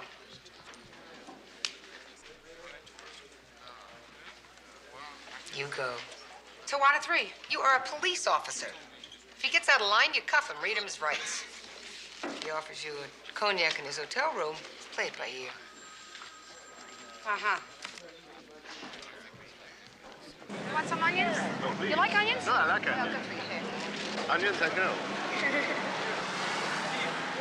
And is that enough? Good. Thank you. Come here often? Only when I can get table. So, Mr. Benoit, how you like New York so far? Call me Eve. And what is your pre-name? Mary Elizabeth. Very pretty name. Almost as pretty as you. You have a family in France? I have 2 daughters and a wife. Would you like to see a photo? Oh, yeah. Here, let me take this here. Oh, thank you. Voila. Are those your daughters? Catherine and Agnes. Oh, they're adorable. My wife's name Marie-Louise. She's very lovely. Thank you. We have, what do you say, an understanding. You see, thank you. She has a lover in New Eve. She sees every Tuesday evening. How interesting. You and Emily, Harvey. Harvey. Harvey. Do you, perhaps, you have an understanding too? Hot bowls Tuesday nights. Oh, fascinating.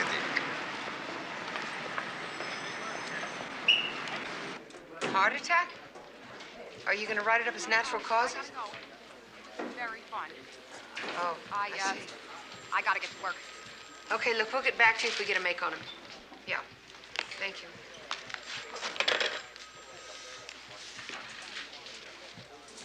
Hello. Hiya. That was the medical examiner's office. The boy died of a heart attack precipitated by an overdose of amyl nitrate. Did he have a heart condition, or was he just doing poppers? There was no previous heart condition according to his report.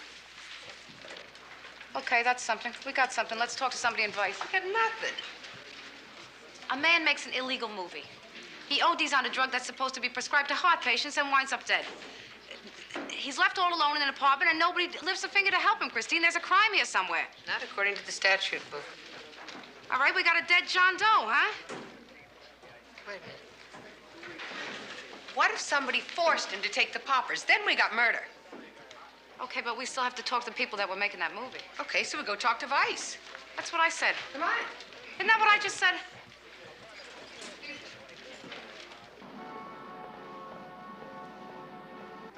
No, what we've got here is a $5 billion a year underground industry. You got cash transactions, no records, dummy corporations, tax shelters, things of that type. Who makes these films, Sergeant? Most of it's mob finance, but not all. I've traced some of it to straight investors who just don't care where the money comes from. We're trying to ID a John Doe who was acting in one of the films. Not easy. Most of these people don't use their real names. Some of these characters have got a dozen aliases. The man overdosed on amyl nitrate. Could someone have forced him to take the popper? Hard to prove. Yeah, but I mean, it happens, doesn't it? It happens. Some of these directors will do anything to get a film shot. Can you help us, Sergeant? Maybe. I'll run some of the films for you. A lot of these actors work over and over again. If you see see somebody recognized, we'll match him to the film. We got files on most of the distributors. Excuse me. Well, we appreciate your help, sir. I gotta warn you, though, there's not a hell of a lot of close-ups on their faces. Thank you.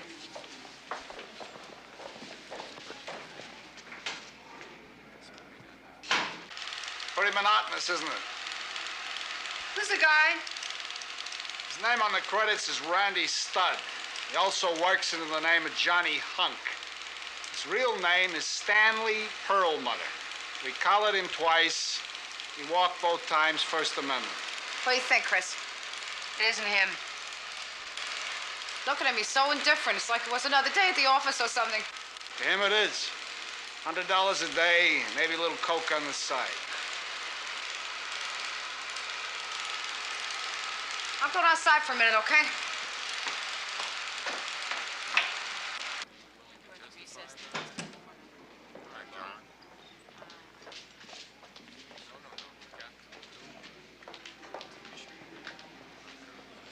How you doing?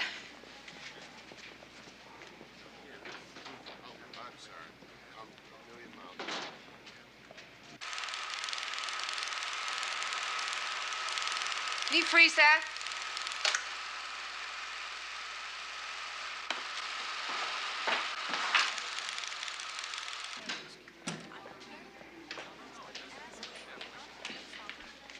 Hey, you want to come and take a look? I think I found the woman. And how much money have they in all that's 12 cents? Discover a way they can get 6 pennies from the 12 cents.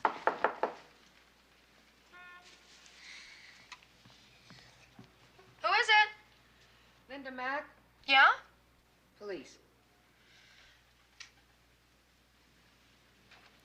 You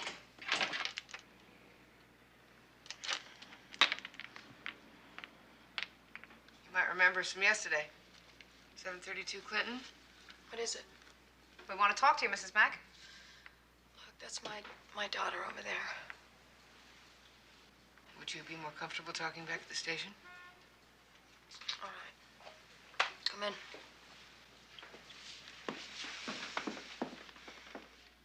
Hiya. Excuse me. Jesse, why don't you go in my room, watch TV? Come on, it's okay.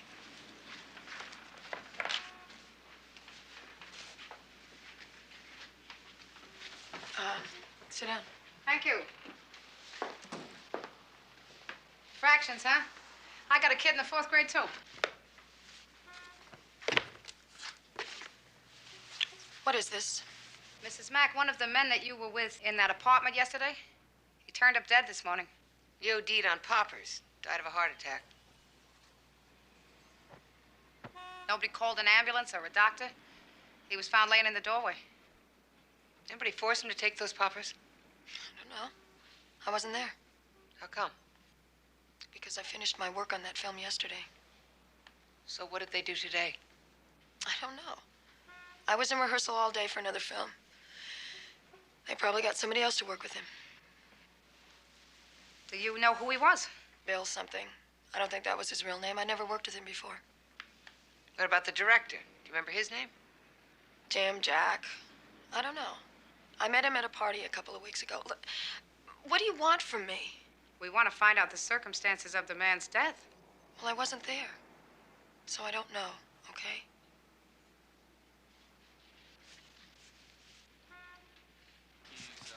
Chase for a buck, will you?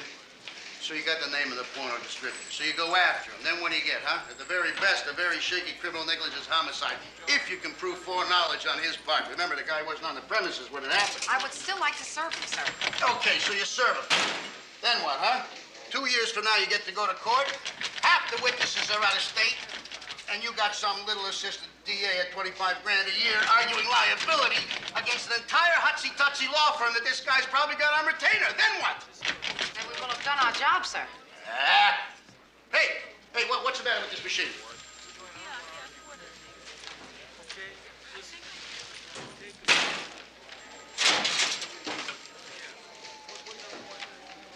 Thanks, Josie.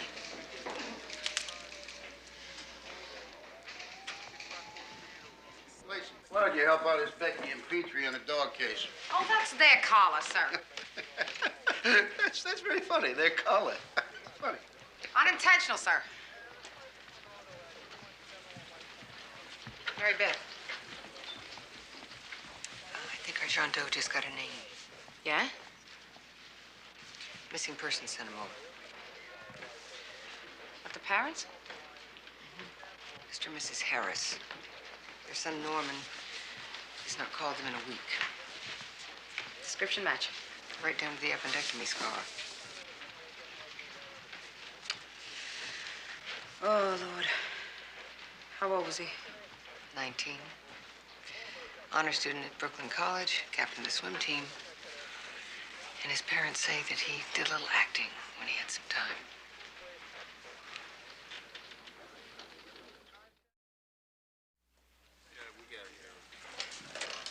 Magnolia Fighter Rosales. Excellent specimen. Gorgeous. And therapeutic. Pliny the Elder lists 32 remedies for common illnesses made from rose petals. Who gave it to her? Harvey.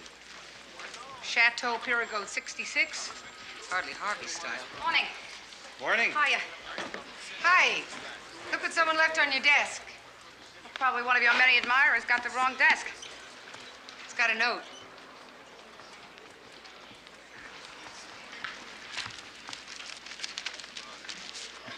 It's in French. Want me to translate it? No. No, thanks. Lacey, want to serve the porno distributor? Yes, sir. There it is. Thank you, sir. So, do it. Thank you, sir. That's good. Let's go. Come on, let's go. Yeah. Now the witness to interview is Becky? You know, I love your little red leash. You look good in red. Sit. I'll write it up, all right? Good. Muffin. M-U-F-F. Victor, what are you doing? Victim profile report. I-N. Where's the owner? She's out parking a car. Victor, you losing it? Okay, Muffin. What went down out there? What is this garbage? It's a judgment against you, Mr. Belden. Reckless endangerment and negligence. You gotta be kidding. A young man died making one of your films, Mr. Belden. And you want to go against me on that? Yes, sir. Lots of luck. As the distributor, you can be held liable for criminal negligence homicide. Sure. Listen, you want to serve me for conspiracy to distribute obscene material, you at least got a court date. See this? 24 obscenity judgments. Every one of it's going to be thrown out.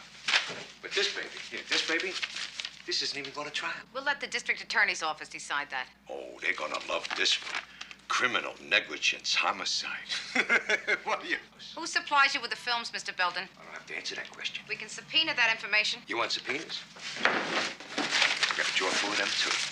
Do you want us to have organized crime look into this? Oh, come on. Does this look like a mob operation? They take better care of their people. Listen, ladies, I'm going to do you a big favor. I'm going to save you a lot of time. Mermaid Productions is legit. 100%. You want to subpoena my folks? Be my guest. They're clean enough to eat off of. We want to locate the people that were making a film for you yesterday at 732 Clinton. Why, you want to go watch your little baby? You pay these people, don't you? I paid them very well. Okay, so you have records, employee forms, W-4s. You want W-4s? Yesterday was payday. Here. I got a drawer full of them, too. IRS had me down for a tax audit and came through with flying colors. My tax returns are clean enough to eat off of. Congratulations. Want to check my restrooms? I'm sure they're very clean, Mr. Belden. Vincent Maslovsky, 789 West 43rd. He's a director. He likes to call himself a director. Between you and me, he's a flake. Who's this guy? Carpenter. Oh, what's he do? Electrician. This guy here. Calls himself an actor. This one here. Calls himself a grip. Yeah, and? That's the grip's friend. The grip's friend, who was that? He's a cousin of the grip, the first grip. You got two grips on this? Mary Beth. You got actors We here? got more actors. At the bottom, you got actors. You got actors, you got actors, you got all kinds of people. At the bottom, you got actors. Okay, all right.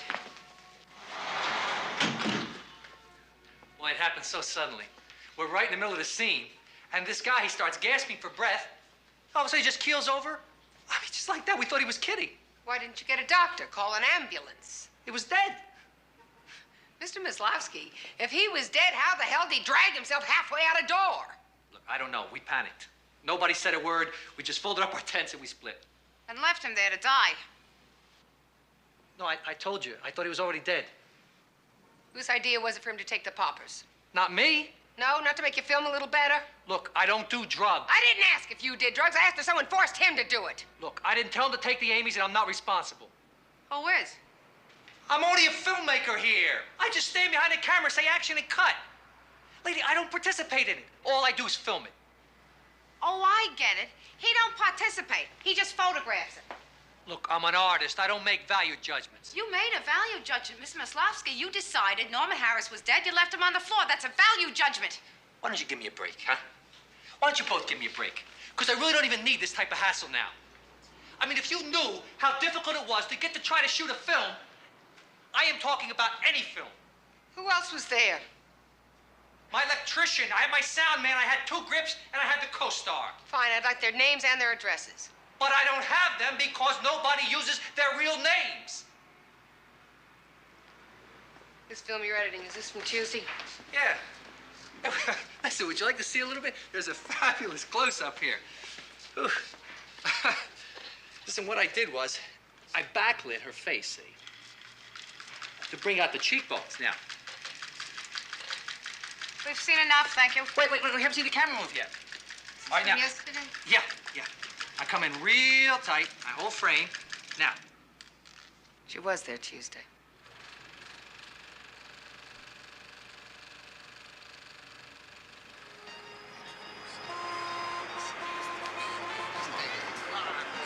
Let's go talk to her tomorrow. Mary Beth, we served Building with a judgment. We know what happened. The kid was not forced to take the poppers. It's over. It's not over. I want to know how come she lied to us. Because she's like a lot of people we have to deal with in this business. She just didn't want to get involved. Listen, will you do me a favor and take the car back to the precinct? Sign me out, huh? Maybe I can still salvage my dinner there. Yeah, okay, but I'm going to see Linda Mack in the morning. What is it with you? Is it some personal vendetta? Hey, taxi! Hey, who's the one that's always saying, make the collar, make the collar? We made the damn collar, Mary Beth. We served the papers. We can't be responsible for the morality of everybody in this city. I'm not Taxi! I'm not a prude, Christine. You know that? I think sex is beautiful and important, and I want it to be beautiful, and I package it sold like some sack of potatoes. And I'm sick of this victimless crime thing. We got a lot of victims here, Christine. I mean, maybe Norman Harris is the only one that died, but Linda Mack has got a little child, doesn't know what her mother does for a living. That's a victim, Chris. And Victor Isbecki, off duty. Victor Isbecki's a victim if he thinks that all a woman wants is something in tight pants. Every poor slob that plunks down his $5 and thinks what he sees on a porno screen is what a woman wants in bed that's a victim. You're a victim. We got a lot of victims, okay? I got a crazy idea. I want to keep going on the thing until somebody can look me in the face and tell me how come nobody called the paramedics when the kid is lying on the floor dying of a heart attack. So you with me here? Yeah. Thank you, Chris. I appreciate that. Have a good time, huh? I'll see you tomorrow.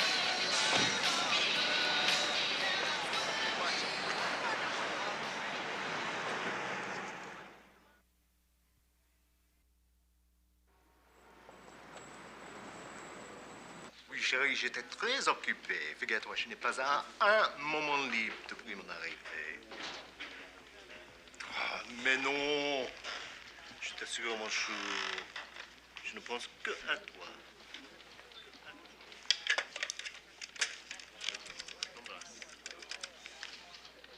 Well, mon ange. Hiya. I know, Harvey. I know. I got hung up on this porno thing. Yeah. I already signed out, okay? Yeah, keep the lasagna warm. Okay, love you. Bonsoir. Oh, hi. Is Harry bowling tonight? Harvey. No, he's home. He's keeping my lasagna warm. What a coincidence. I was just speaking to my wife in Paris. Oh, it must be kind of late in Paris, no? Oh, it's 2:30 in the morning. She's keeping the lasagna warm for me as well.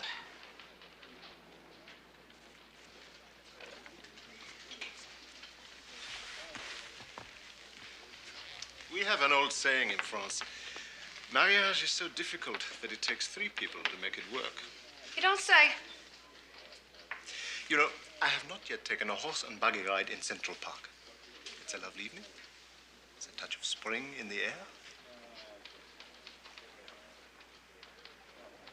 I must be with you tonight. Oh, Eve.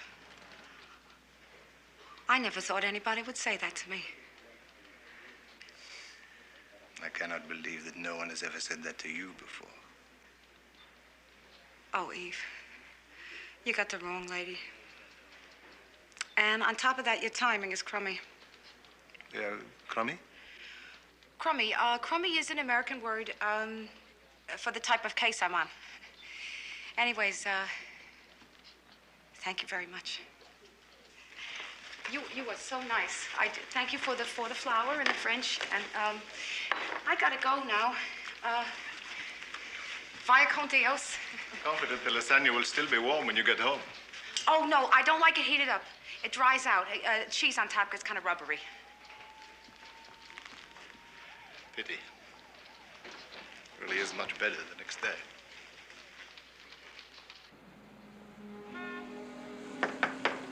Mrs. Mack?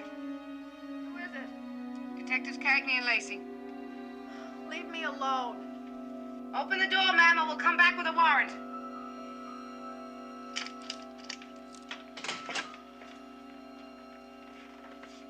What happened to you? Tell us about the beating. Just another scene. Got out of hand. Director kept telling the guy more and more. Wouldn't cut the camera. Maslowski? No. We wrapped that film yesterday.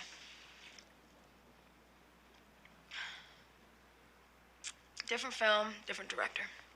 And you couldn't stop it? I tried. But he kept telling the guy to hit me harder and saying, beautiful, beautiful. Dear God. It's gonna sell a lot of tickets. Miss Mack, why did you lie to us about Tuesday? I don't even remember Tuesday. It was the day Norman Harris died.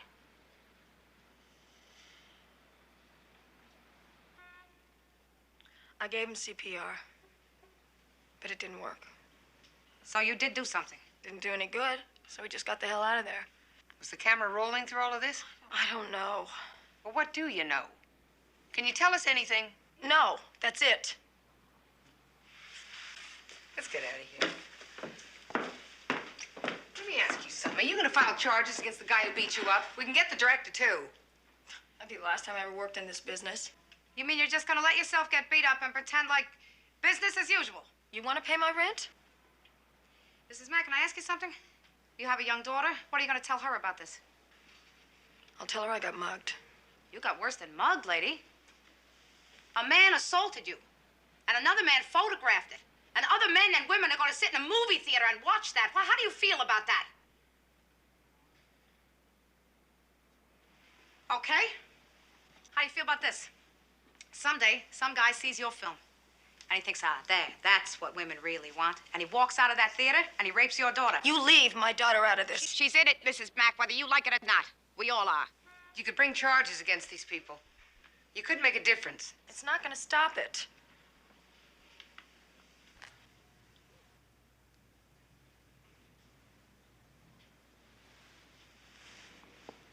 So, Linda, did you like being raped today? I wasn't raped. Really? I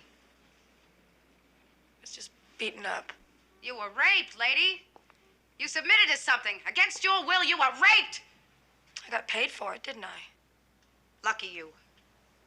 Now, what happens next time when the director doesn't yell cut and the guy beats you to death? Now your kid is an orphan. How much money is that worth to you? And I'm home.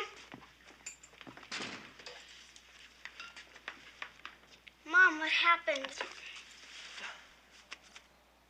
Did you hurt her? No, Jesse. They're cops. It's okay. Mommy's fine. I just had a little accident.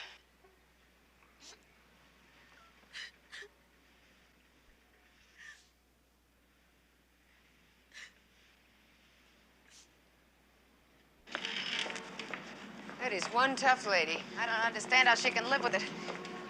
Forget it, Mary Beth. No, I can't forget it, Christine. See, I go home every night. And no matter how bad a day it was, I think, well, at least we took a little inch of crud off the city. I mean, of course, it'll be back tomorrow. But at least we're treading water. You know what I feel like right now? I feel like the crud is winning.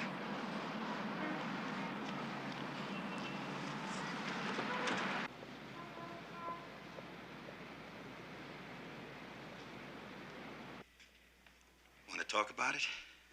No. You've been walking around here all night like you want to slug someone. I'm tired, Harv. I'm gonna go to sleep.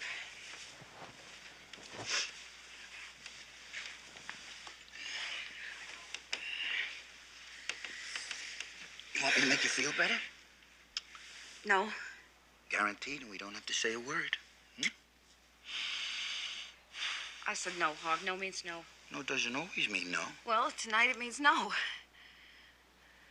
It's this porno case, huh?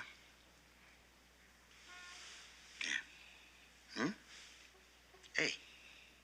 Hey. I don't want to talk about it, Harv. Did you make a collar? Did you hear me, Harv? I said I don't want to talk about it. No means no. Hey, so I get shut out here, huh? Yes. Oh, that's great.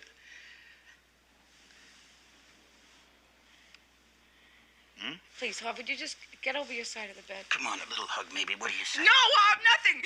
Just get over your side of the bed and go to sleep, okay? Good night.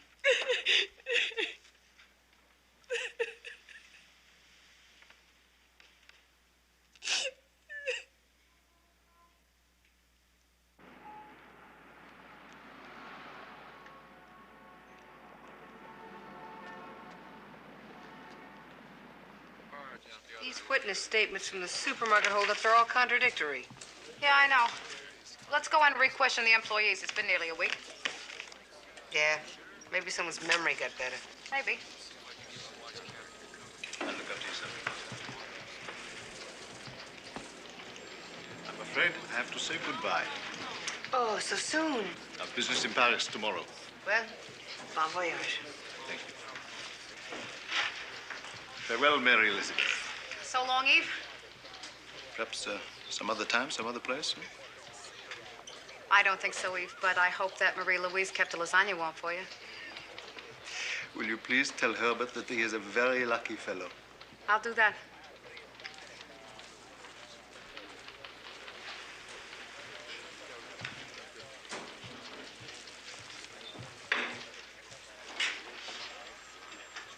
Herbert?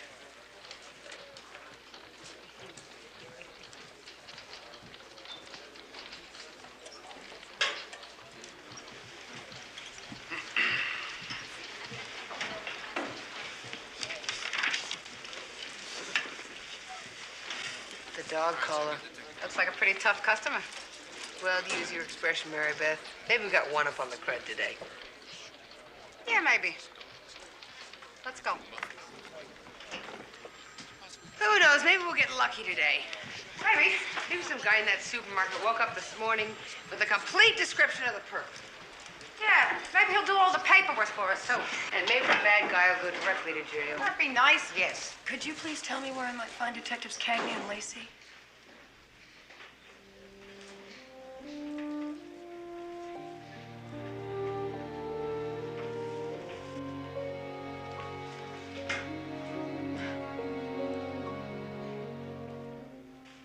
Maybe we're two up on the crud.